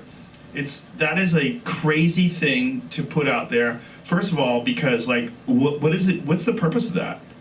Is that to reassure people? Like, what is the purpose of that? Yeah. It's not to inform people, because none of what she said makes any sense. No. Oh, get in the middle of the room? Right. Oh, that's okay. Right. The outside's not good? Just stay away from the window. The middle's not going to be. Because the radiation is not... Just stays put. Yeah. Radiation's it's kind of like a fog machine. Yeah. You know, it just doesn't get inside. Like, what? I was in, I think it was after my second deployment, when I came back from the Middle East, I went on a trip and did some travel through Eastern Europe and went and actually visited Chernobyl. And it was astonishing to me even decades after that happened, because I was curious. I'd heard about it and it's like, okay. Went on this little bus and went out there. They gave us these radiation monitors, these handheld radiation monitors, so that wherever we were, you could kind of test and see where the radiation still existed. They're like, oh, you're going to see apple trees and things like that. Don't eat any of the fruit because it's contaminated. It is still contaminated decades later. Walking through the middle of the town, I know everyone's seen the pictures, and obviously now with that Chernobyl series, I think that Netflix did, more and more people know the story, but walking through like the school and the classrooms where the desks and the books and the kids' shoes and the deflated basketballs, everything is still there in the way that it was when people fled and had to evacuate when that nuclear plant melted down. It was so eerie walking through there. You could almost kind of feel the heaviness of what happened there. And then as we were leaving after we left and were crossing back into Ukraine, we had to go through these, before we got on the bus, we had to go through these radiation, kind of like the thing you walk through in TSA, except it tests for radiation to make sure you're not actually bringing any contaminants with you back into society. All of that is to say, this is what we're talking about. So you see that kind of video, and you see how completely out of touch it is with the reality of what could happen in the event of a nuclear attack. And the fact that, Russia's got, over 6,000 nuclear warheads. The United States has over 5,000 nuclear warheads, both countries making up 90% of the total number of nuclear warheads that exist in the world. And literally it would just take the flick of a match to spark this war off. And that's where say, okay, well, you hear President Biden say, well, this is Putin's war. This is Putin's fault. It's Putin who's the one who's solely responsible. Well, the United States and some of these European NATO countries are fueling this war and need to provide the leadership to bring about a negotiated outcome. That is exactly what needs to happen here to prevent the destruction of the planet and life as we know it. They're not doing that. And in doing so, they are failing the American people and putting us in this position of not knowing where we're going to be in the event that this kicks off. Do you think that whoever the powers that be, and whatever the influence is from the military-industrial complex, that they are trying to prolong this in order to profit? So they're trying to continue to fund Ukraine This gives them an excellent reason to ramp up budgets and keep shipping over weapons and arms. They keep making more and more profit and just get us right to the point where it gets squirrely. Well, Putin won't do it. He won't do it. He won't do it. But if he does it, there's no pulling back from that. And the only reason why we would ever get to that point is because people are trying to make more money. That is certainly a major driver. I have no doubt about that. I am concerned that we may have passed that point already. You're talking about people pushing us right up to the line, and then just saying, well, you know, the whole theory of nuclear weapons is one of mutually assured destruction, right? Like, there's no way Putin will ever launch this because of that fear of, like, okay, well, we will all be destroyed if that happens. And they're saying, you know, Putin is many things, but he's not crazy. There's no way he's going to do this. Well, they're talking about doing it. They changed their nuclear weapons policy so that according to their laws, they would be authorized to use a nuclear weapon if they are facing any kind of existential threat, whether it's coming from a nuclear source or not. And you look at the situation that Putin is in right now. He's boxed into a corner. He's lost face. He is in a place where he may feel like he has nothing else to lose. And you find that same kind of mentality in people who are, you know, suicidal, or people who are bullied, or people who feel like their best option is a way out. And so to be so dismissive and say, well, you know, Putin's not crazy, he's not gonna do this. It denies the reality of the position that he's in.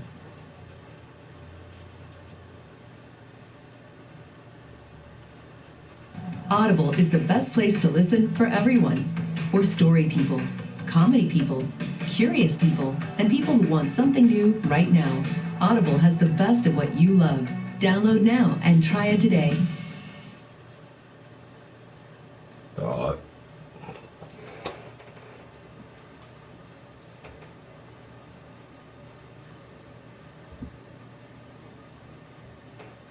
Up the Nord Stream 2 pipeline. Was it America? Was it Russia? Sweden have done an investigation, but it's too top secret for us ever to know about it. Luckily, the mainstream media can be relied upon to tell us the absolute truth in an unbiased way.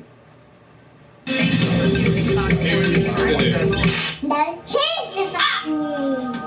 Hello there, you 6 million awakening wonders. Thanks for joining me on this voyage towards truth and freedom. Make sure you turn on the notification bell and subscribe right now in case the algorithm turns against us. Remember, we stream every day, unless someone breaks the stream, on Rumble at these times, 1 hour with experts and opinions and content that wouldn't be allowed on any other platform. Not because it's mad conspiratorial claptrap, although sometimes we go quite close to the edge, but because it's very difficult to express the truth in mainstream media these days. People are trying to curate, control content by saying things of misinformation and disinformation when they simply challenge established narratives. Much like today's story. Let's have a deeper look at what's happening with the Nord Stream 2 pipeline and Sweden's investigation that was so secret they can't even tell us about it. Oh, we'd love to tell you about it, it's too secret. This Volvo we've made is so safe you can't even get in it. Right. Let's see what's going on with this bloody pipeline. This is from FAIR, who are a media watchdog who look at the way that information is conveyed so that we can assess whether or not we're being given biased or honest information. The Nord Stream explosions triggered a lopsided whodunit in US media, with commentators almost universally fingering Russia as the culprit,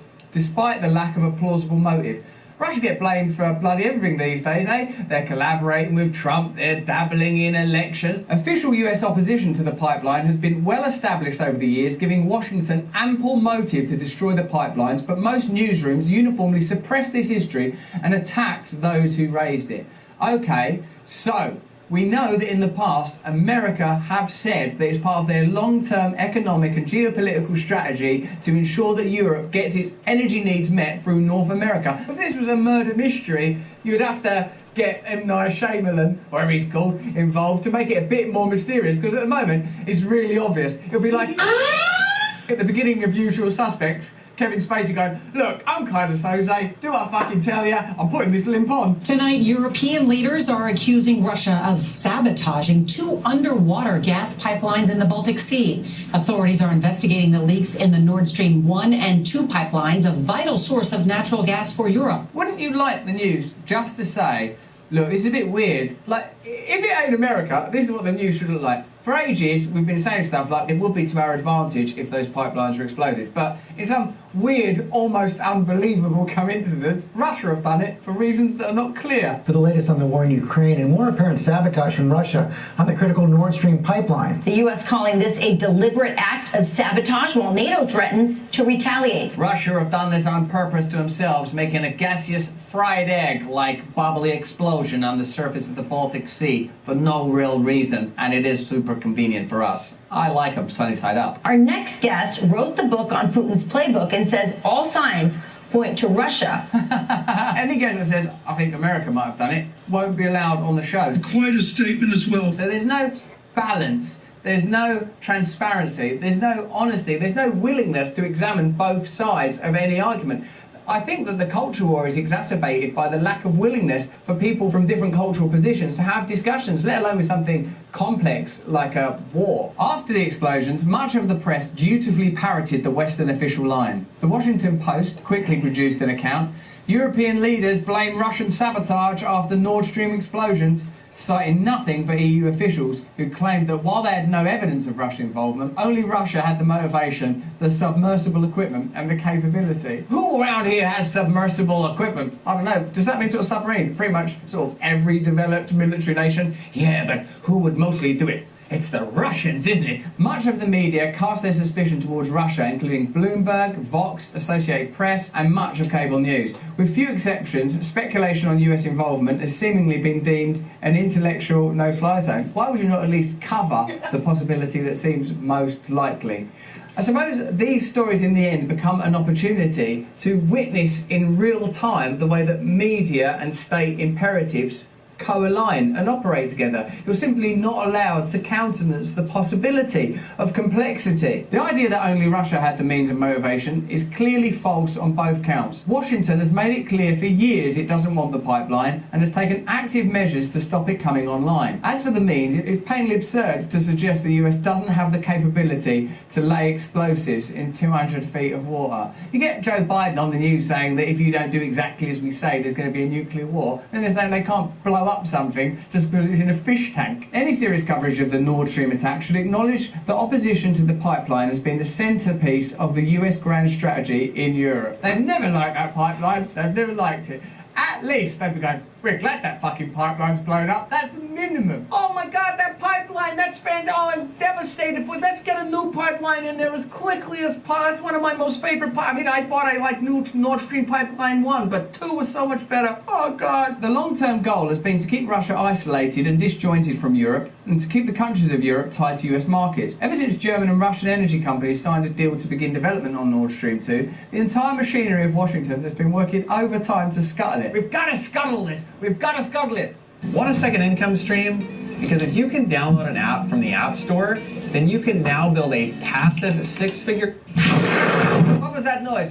Oh, wow, by coincidence, it's just blown up. Well, guess we don't need to scuttle it no more. A 2019 Pentagon-funded study from the RAND Corporation on how best to exploit Russia's economic, political and military vulnerabilities and anxieties. Yeah, well, this is their anxieties as well. Why don't we just tell them they're not good enough, that their mum never loved them, and that the reason their dad left was their fault? Oh, this is very good. Very good. Included a recommendation to reduce Russian natural gas exports and hinder pipeline expansions. That means you can literally point to a report from the RAND Corporation going, well, what about this bit here, where it says hinder pipeline expansions? Oh, no, we would, like, that's a poem. That's a poem that I wrote there. Oh, the pipeline is a metaphor for... The study noted that a first step would involve stopping Nord Stream 2. That's their first step. That's their priority. Well, first and foremost in our study of how to exploit military vulnerabilities and anxieties is stop gas and hinder pipeline expansions. And point 1, Nord Stream 2. Look, how do you explain this? As I say, This is a poem, this is abstract, all these things are metaphors, but Putin, oh, that guy, this is right out of his playbook, you know, the way that he blows up his own pipelines and sabotages his own economic interests. Crazy!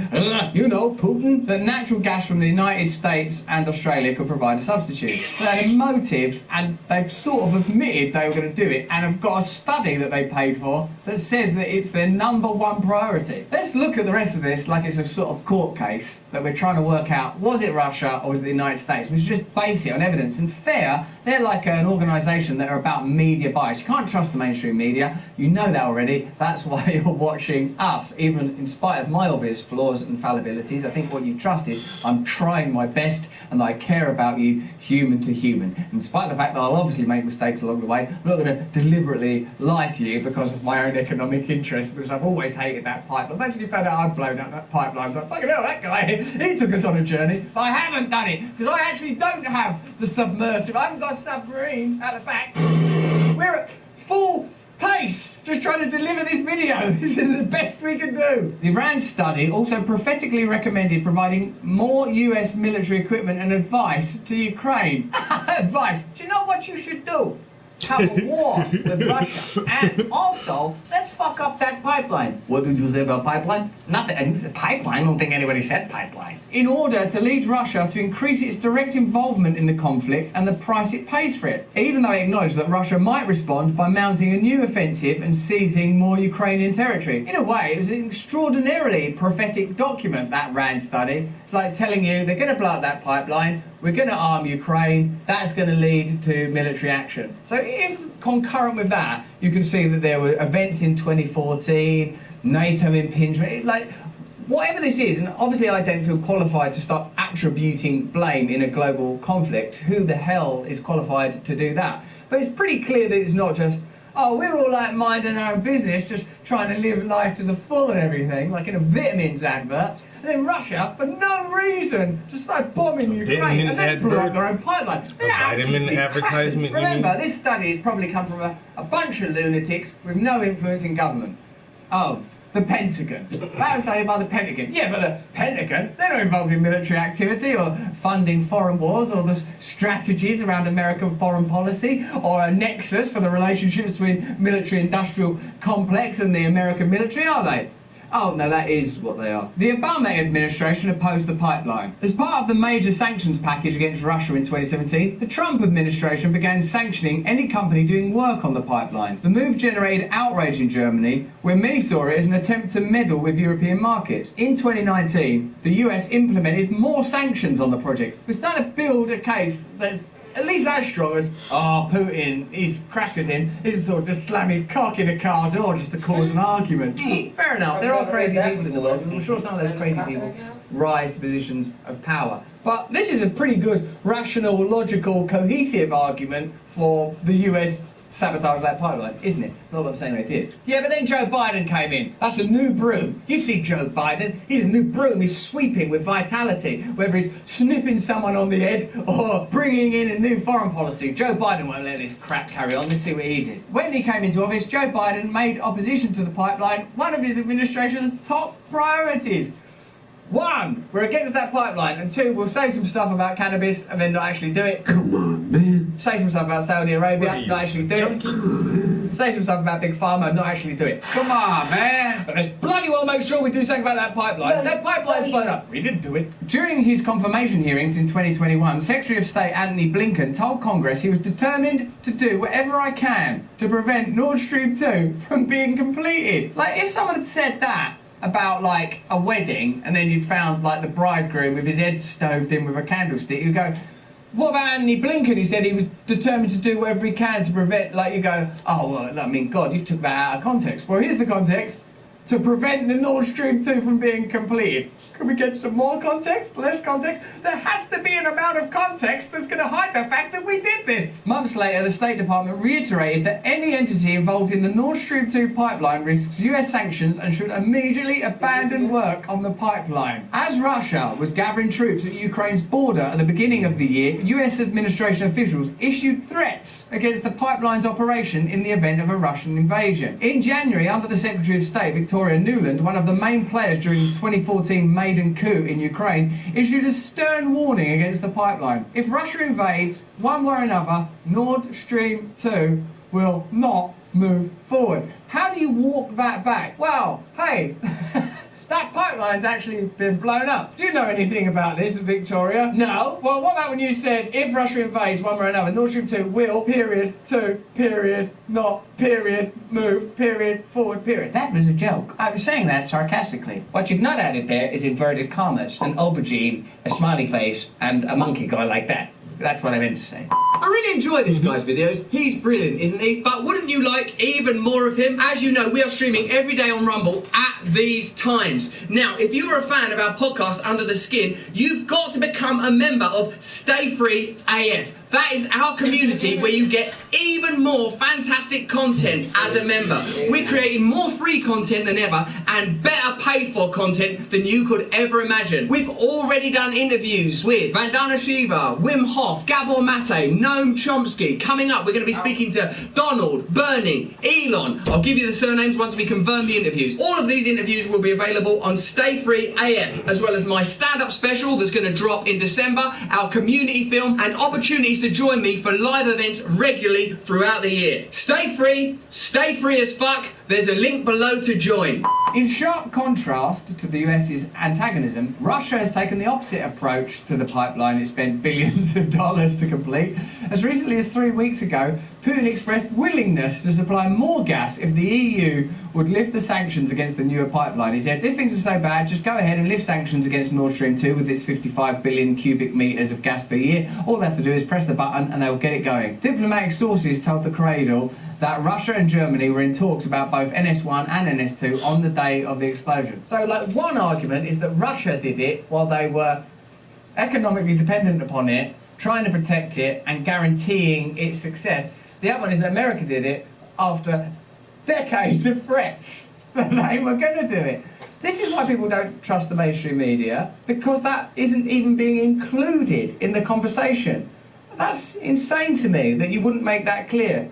But all you could possibly argue at this point is, look, you lot, you don't know what you're talking about. If Russia were in charge of the world, your life would be so much worse and you'd all have to wear like grey boiler suits, although I'd just sew stuff on it, I've been quite into it, and you wouldn't be happy. So at this point, the only argument you can make is, even though America is tyrannical and despotic and uses consumer capitalism to keep people spellbound in a state of continual hypnosis, appeased only by our ability to access screens and sugar, it's better than what you get under Russia and China. The one country, though, that does stick their oar in weird places like Southeast Asia, North Korea, all over the gaff, is the one that's been saying stuff like, we'll blow up that pipeline, just you try making a pipeline. Pipeline? I'll fucking give you pipeline. I'll show you pipeline, you motherfucker. I'll pipeline you till it hurts. Like, that's the one that we should be investigating, isn't it? The day after the attack, German government sources leaked to the German daily Der Spiegel that weeks earlier the CIA warned Germany of a potential attack on the pipeline. However, sources told CNN that the warnings were vague and it was not clear from the warnings who might be responsible for any attacks on the pipelines. Hello, my name is Vladimir, Russia. There's going to be some attacks all over those pipelines, buddy. I mean, comrade. So you Germans better get out of town. I mean, out of Brezhnev. Now, listen, it's communism. Sorry, this is a very vague and confusing threat. Hang up, Joe. Hang up. What? Am I still on the phone? A high-level source in German intelligence told The Cradle that they were furious because they were not in the loop. After the attack, Blinken called the bombing a tremendous opportunity to once and for all remove the dependence on Russian energy, and said that this offers tremendous strategic opportunity for years to come. Bloody hell! On the other hand, Russia has already announced plans to begin repairing the pipeline. So, I mean, look, either Russia are so strategically engaged in this that it's like a total mindfuck beyond what I'm capable of handling, or America have simply made good on a series of threats, promises and long-term plans that have been published and promoted by them. Which is it? Ooh. The reality is that Russia has done its utmost to discourage NATO from further involvement in the war. A Russian attack on the pipeline would all but guarantee greater NATO involvement in Ukraine, antagonising Germany to teach the rest of Europe a lesson. Yeah, that's their financial partner in this, which would only work if Russia was understood to be behind the sabotage, would be the opposite of Russia's interests. This argument amounts to little more than Putin is evil and hates Europe. And that is why, I suppose, they try to keep you in a saccharine, sentimental and mawkish state. Ah, poor Ukrainian people. Yeah, of course, poor Ukrainian people. Ah, Putin is evil. Yeah, maybe Putin is evil. But should we also look at this long litany of evidence that America have wanted to destroy that pipeline for a long time? Don't include that. That's disrespectful to the Ukrainians. And you're not acknowledging how evil Putin is. Now, look over there at how evil Putin is and how sad that war is, while I just do something 200 foot under the sea that only Russia could do, because they're the only ones with submarines and Navy SEALs. I mean, whatever their Navy SEALs are. And I'm going to be over here not doing anything under MU pipeline. Right. Now, what the fuck's Putin been doing now? Ah, you gone destroyed your own pipeline, you crazy son of a bitch. So there you have it. Who are you going to trust? The mainstream media, the American government, and the military-industrial complex, or your own lying eyes and ears? Let me know. If you enjoyed this video, have a look at either of these. Remember to sign up to my mailing list. I give you bulletins about what I'm up to on there in the case that this platform goes crazy. And please turn on the notification bell so the videos reach you, because in case someone sabotages the pipeline between us and you. You know what Putin's like? He's probably right now trying to tinkle with the algorithm. Stay free.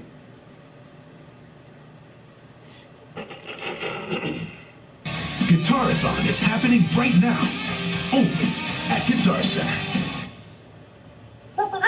The Joe Rogan Experience. Dude, this thing with Russia is just like the craziest thing in the world. Like, the idea that we're actually flirting with a nuclear conflict with Russia is the most important priority in the history of humanity, is that America and Russia do not go to war. There's nothing more important than that. That's it. We will destroy the human species if we do this. And yet there's this war right on Russia's border, and there's no effort to negotiate going on.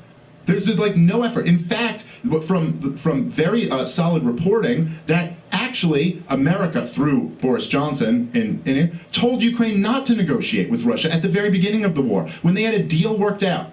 They had a deal worked out. There's been reported in multiple sources that they had a deal worked out, and the deal was basically that Vladimir Putin would pull back. He would pull back his troops and leave Ukraine under the condition that the very simple conditions that Ukraine guaranteed autonomy for the Donbass region and agreed to never join NATO. And like, that was a deal.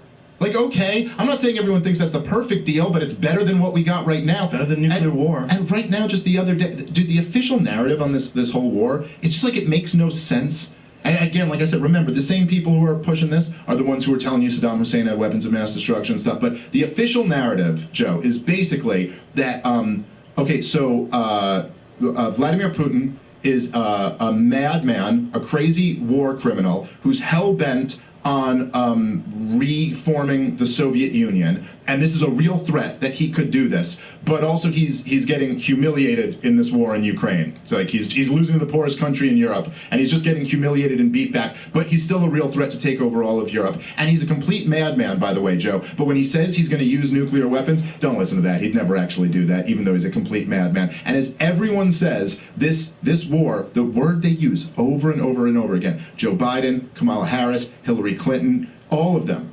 unprovoked. Vladimir Putin led an unprovoked war in Ukraine. But then, it's just like with Osama bin Laden, what they did with him then. Don't listen to him. Whatever you do, don't listen to what he's actually saying, because none of that's his motivations. Like, what his motivations are what we tell you. Osama bin Laden hates us because we're free. And then, like, Ron Paul would just go like, yeah, but that's not what he's saying at all. Like, Osama bin Laden was so clear about why he hated America. And he's like, look, I hate you because you murder innocent civilians in the Muslim world, you prop up brutal dictators in the Muslim world, you prop up Israel, who mistreats the Palestinian people, and you have your bases in our Holy Land in the Arabian Peninsula. And then they're like, nah, he hates us because we're free. Like, he didn't mention anything about freedom there. And then if you say that, they're like, well, are you defending Osama bin Laden? And you're like, no, I'm just saying, listen to your enemies. There's a reason why he hates us. And if you listen to Vladimir Putin, and what he's saying, I mean, look, he's wrong for invading Ukraine. And I mean, you know me, Joe. I'm the most anti-war fucking person there is, and there's no excuse for that. And like tens of thousands of people have died. It's horrible, and a lot of them are soldiers, but a lot of them are civilians. And but to say he was unprovoked is like insane. It's just only people who know nothing about the history of this conflict would say there was no provocation. Did you see the conversation that Roger Waters had with that CNN guy? Yeah, and right, because Roger Waters was awesome on that. Because he knows what he's talking about, dude. And he's right about all of that shit.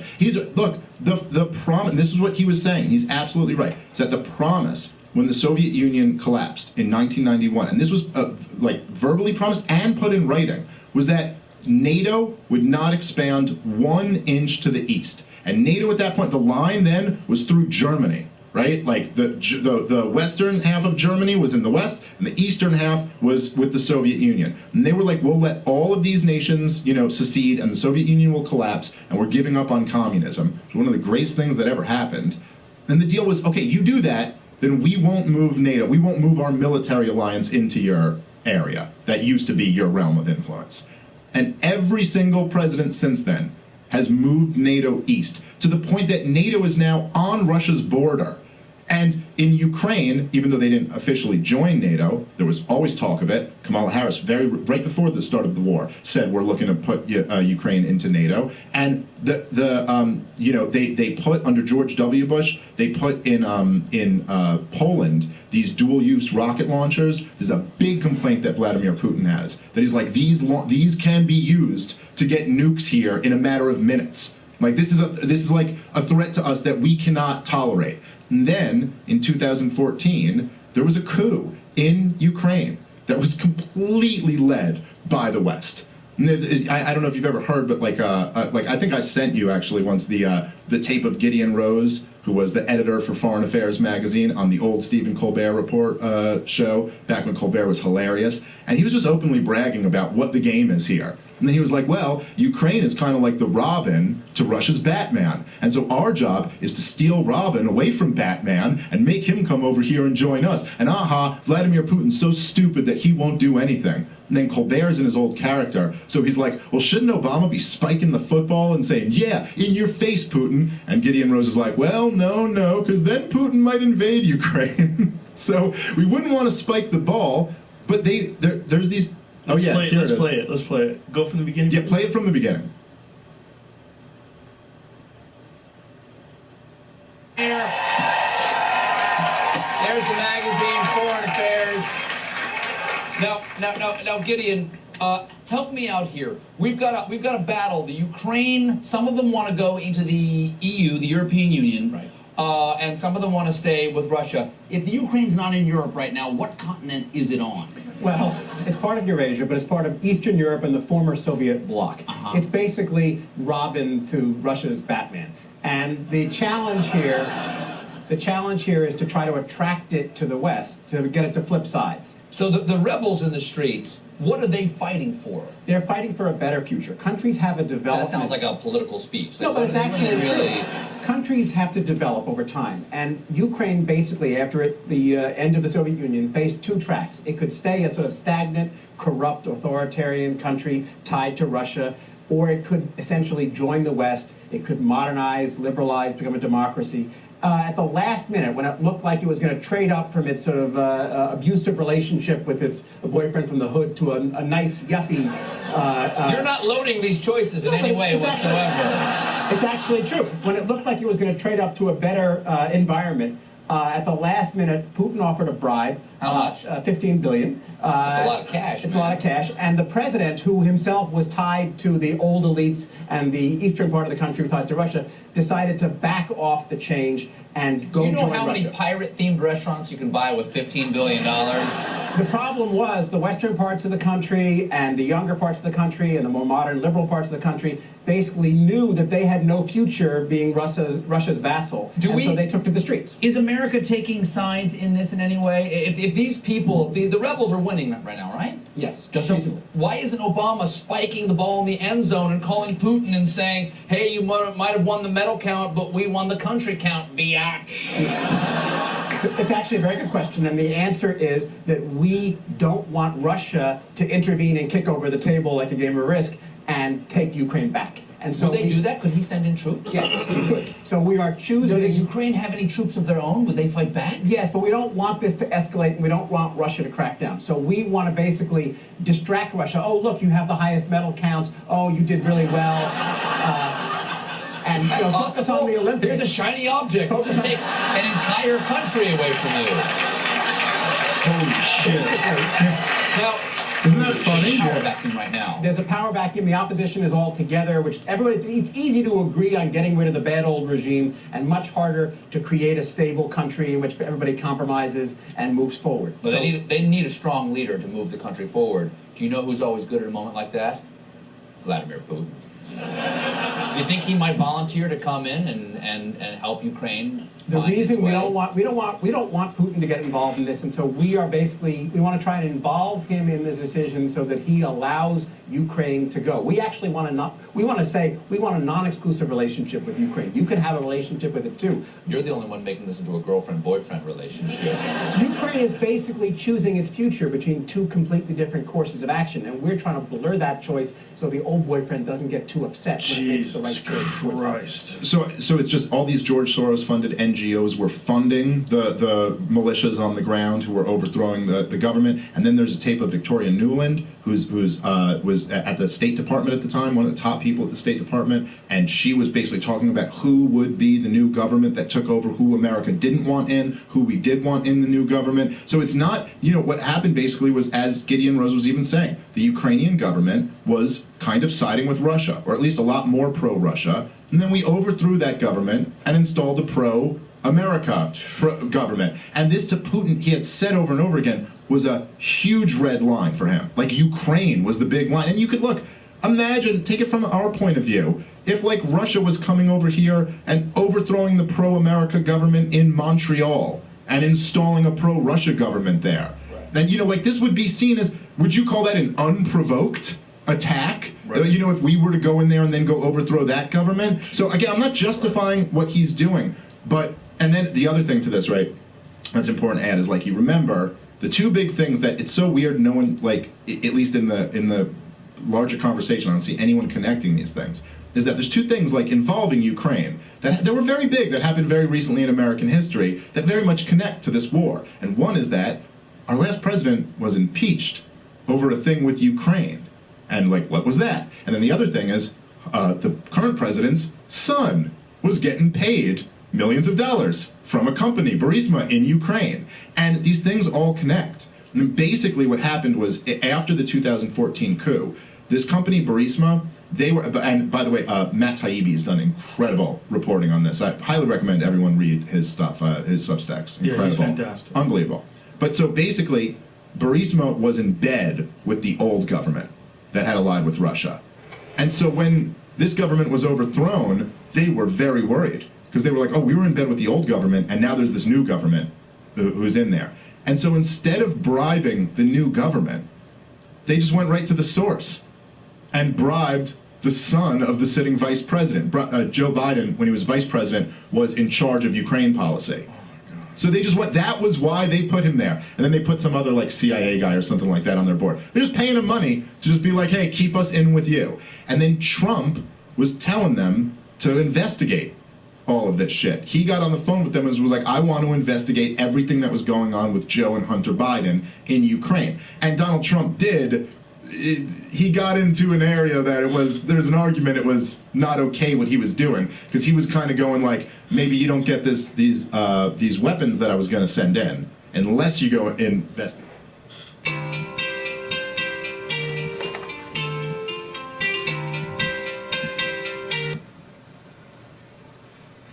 Ruben. What's going on, Tribe? Shit, chilling, bro. How you doing, man?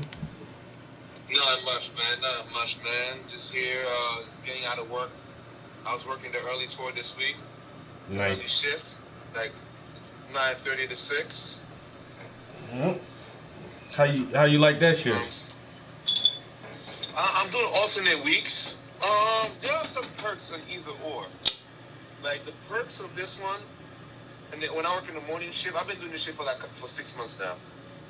Like, don't know why. But the best part about it is that this shift, when I get home, I get to see the boys. Mm-hmm. But because it's winter time, it's getting cold, I think we must just chill in the house. Usually during the summertime, I usually take them out and go out and about, you know?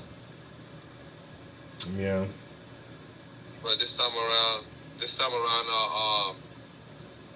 not really. But after that, I just pretty much it, man.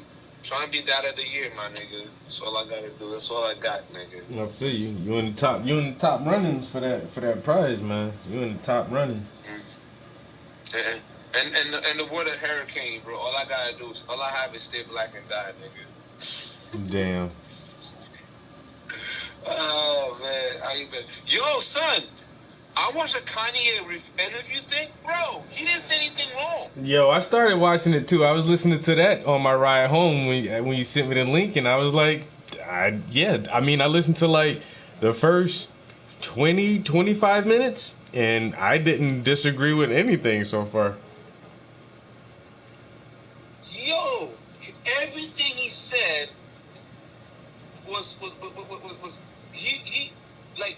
You know what's the most fucked up shit is? How they said, oh, George Floyd baby mom tried to sue him for $100-something million. Mind you, this nigga gave the family $2 million and BLM didn't give him shit. Yo, he said so much shit.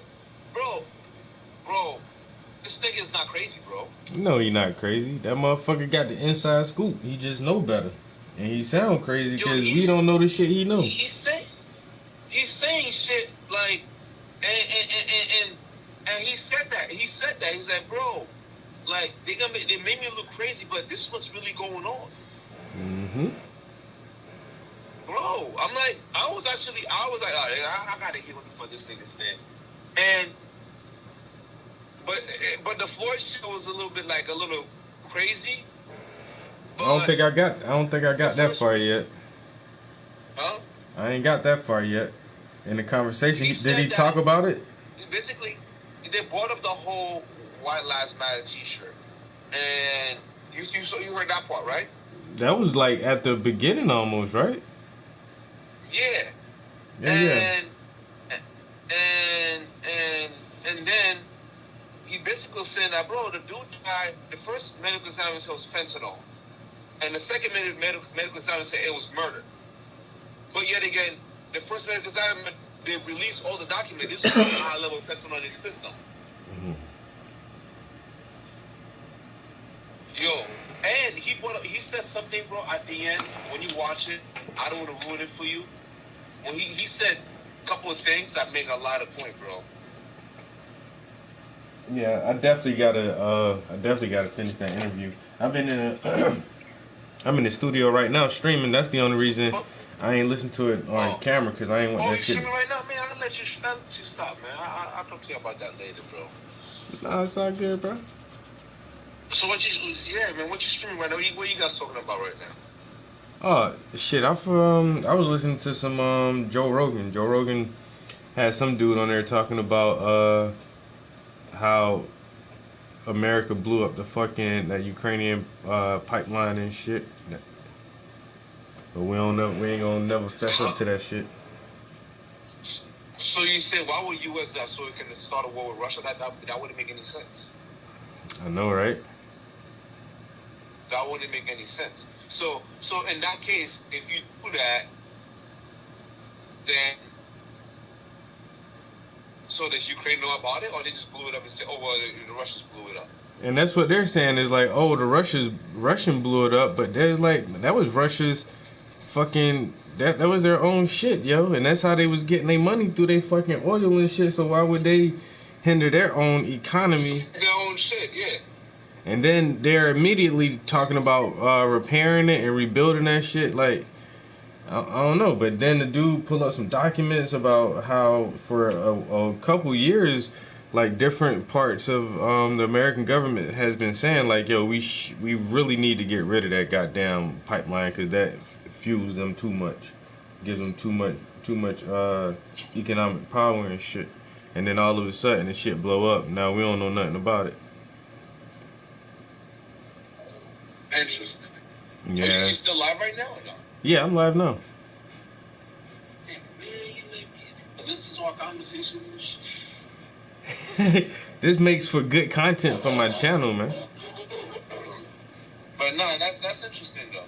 But if that's the case, though, wouldn't that kind of like excite a war that nobody wants? I mean, to me. But see, that's the thing. Like, he called this shit a proxy war, and essentially, it's essentially America is at war with Russia, and we're just doing it through the Ukrainian army. We're sending them weapons. We're sending them funding. We're helping them destroy Russian assets, and we're funding all of this shit. Yeah, and so it's like we're already at war with Russia. We're just not saying that we're at war. We're just saying, oh, we're helping the Ukrainian military. But we're supplying and then giving them advice and telling them different strategies they should use against the Russian army. So essentially, it is us. And so... But it's almost the same thing we did with Afghanistan. We did the same thing with Afghanistan back in the 70s. Yeah. The 70s or the 80s. So it's the same concept. So, I mean... Yeah, the U.S. got a hate and love with the Russians anyway. It's kind of fucking weird. It is, and that's what I don't understand. Like sometimes, like we work with the Russians, but then we always try to keep them as like our biggest boogeyman because they have nuclear weapons, and it's like, man, even India got nuclear weapons. Like that's not a factor no more. Iran got nuclear weapons. India got nuclear weapons. Syria got nuclear weapons. Almost all countries got nuclear weapons except the fucking Caribbean. yeah, because black people don't want to build weapons of fucking mass destruction, man. We ain't trying to do that shit, bro. That's why I'm like I feel like, bro. Let's face it, man.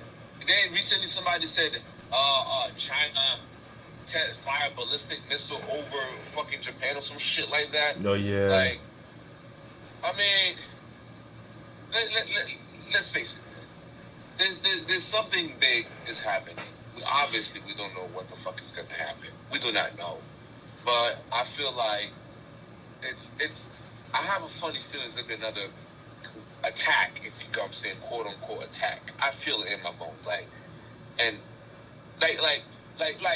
you know the old saying, World War II, Pearl Harbor, War on Terror, 9/11, and this one is something coming. Mm-hmm. We don't know where, we don't know when, but it's coming. I kind of feel that way too, man. And I think that they're just gonna keep provoking Russia and China, and those motherfuckers are just gonna gang up because, I mean, China has way more population than we do, and if these motherfuckers really wanna and try to invade or some shit, or if they really do fucking around with them nukes, like. Honestly, if there's a war, this was gonna happen. China and Russia are gonna team up. Syria and Iran be like, well, I don't like the Americans. I don't know, but I'll join you guys. North Korea be like, you know what? I want to put my 2 cents in it. That's what's gonna be. Mm-hmm. It's literally what's gonna be. And of course, Poland gonna be like, nigga, I ain't part of this shit. Leave me the fuck out of it. They don't want no smoke with nobody. Yeah, and Swiss Sweden, all them border countries like, listen, man, hey, we are not parting in any of this shit. Mm-hmm. And they're just gonna watch missiles flying overhead. That's what they're gonna be watching, missiles flying overhead. That's what it's gonna be, man. That's what it's gonna be. I don't want to see no missiles fly over this country, bro. I swear. Like, we've had it too easy. I don't. I said America's had it too easy for too long, man. Like, nobody's, since after World War II, nobody really wanted to fuck with us like that on our homeland and shit. But one day, that's the, like, if it's this war or in 100 years, I feel like Americans just have too much comfort and we just think that nobody will never do the shit that we've done to other countries, yo. But one day, some other country's gonna gang up and just be like, yo, fuck America, yo. You know, and fucking try to dirt our ass. You know what's gonna happen to the country? You know what's gonna happen? See, that's the thing people don't understand. All these countries are like saying, "Oh well, like people don't need guns." Like Ukraine, they got bulldozers because these guys never held a gun in their whole entire life, right? So people don't understand that, because I know you're streaming right now. People don't understand the reason why America get taken over is not because of our military. It's the people with guns. Like they said, the Japanese people said when they were trying to invade, they told Germany, yo, and they're like, yo, we can fucking take Italy. They're like, we have the army, we can fucking take over the U.S. And the Japanese guy, told you whatever his name was, like, are you fucking nuts? He's like, the military is one thing. America's got more guns per capita than any other nations. Not only, you land the country, great. There's a gun behind every blade of grass. Mm-hmm. That's how crazy it is. So all this shit right now, they're like, oh, we're gonna disarm people. We're gonna ban AR-15s and ban all these fucking shit. People don't understand that. Number one, criminals don't give a fuck. They're gonna get the guns wherever they're gonna get it. You're making it harder for the hardworking people to get it. And like you said, Americans are too fucking lax. We're like, oh well, nothing's gonna happen until it happens. Like you said, oh, we need guns. Like, bro. Like you said, man, it's a matter of time, bro. It's a matter of time. It's a matter of time. And somebody gonna try it, and then even if it's just like, even if it's I don't know, man. I just don't want this shit to be in our lifetime. I just don't want this shit to be in our lifetime. But look at this shit, man. Look at this shit, right? They always talk about like, oh, mass shooters, mass shooting. It's a terrible shit. It's 100% terrible shit. But when it happened in the fucking hood, like you go on the weekend, they're like, oh, and 4th of July at an event, 5 people got killed. Mm-hmm. What the fuck is that? You see what I'm saying? Like, but you never, you like, it's me. I feel like they make it harder for the hardworking people, make it easier for criminals. That's this transition you're going through right now. Mm-hmm. You're going through right now, and to me, it's like I feel like people are like they kind of like being. I love being black. I'm not gonna lie to you. I love being black, but right now we're losing that pride because the little pandas and the handouts. I don't like that shit. Facts. You know what I'm saying? Well, you see what I'm saying? Yeah, I feel you. The beauty of being black, when you see us, like, damn, yo, that's a strong brother. Now, you give me handouts. Oh, it's because you're black. No, man, when you see me, I want you to give me respect, not a fucking handout. Mm-hmm. That's what we're known for in history. Like, we're strong people. When you sit here, give me a handout on my generation, the future generation, you're weakening us. You're making us expect handouts because we're black. I don't like that shit. I don't like that. I don't like that shit. You know? So that's just me. Like I don't take away from anybody. But you're not teaching kids about what's that guy? Hampton? Who's that? From the black was his name Hampton? Hampton for the guy who got killed by the CIA. FBI, I mean Hampton, right? I mean the movie about Black Moses. I don't remember that. I forgot his name. But like, hold on a second. Let me call you back. We're gonna continue this conversation because to me, I feel like, but you get where I'm coming from, right? With the whole black thing I'm talking about, right? Yeah, definitely. Like, I feel like we're losing the beauty of it. That's why motherfuckers vote Democrat, and they expect black people to vote Democrat. Because they keep us all fucking on the government dole and taking the fucking handouts and welfare and public housing and all that shit, yo. He said this, Kanye said the same shit. He's like, the black people, we are the majority of the votes. He's like, we never asked for nothing. Nope. He's like, look at the Jews. They stick together. Trust me. If they want something, they're going to get it because they stick together. And it is true. We wholeheartedly voting for these Democrats, what? Guess the fuck what? They don't do nothing. They don't do nothing to help the people out. Nothing at all. Nothing. Nope. But they automatically expect that vote, though. Nothing. Huh? They expect you to vote that way too. Like it's like like Biden said, if you don't vote for me, you ain't black. Like you gotta vote Democrat. Like how fucking dare you to see it? But you don't even. All the simple guy asked you was, what plan do you have to help me and my people? Mm-hmm. What kind of slave plantation mentality was that? For you to say some shit like that? Mm. It's almost like when Hillary Clinton says, "I'm just like you guys. I got a bottle of hot sauce in my bag." All the time. I keep hot sauce with me all the time. No, the fuck you don't. So that's what you see us as. You see what I'm talking about? It's like they blatantly do shit like this, and we just vote, and then and look at New York City. Yeah, they legalized weed, but crime rates through the roof, carjackings through the roof, shooting homicides through the roof.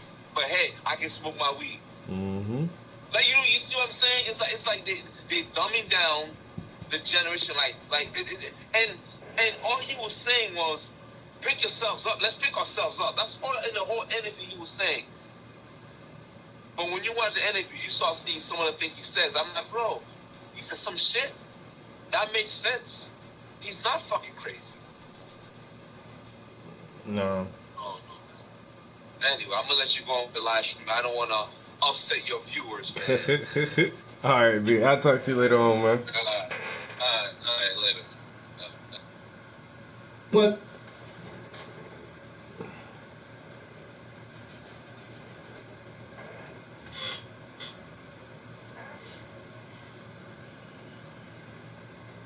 political opponent, so it was a little bit of a shady thing.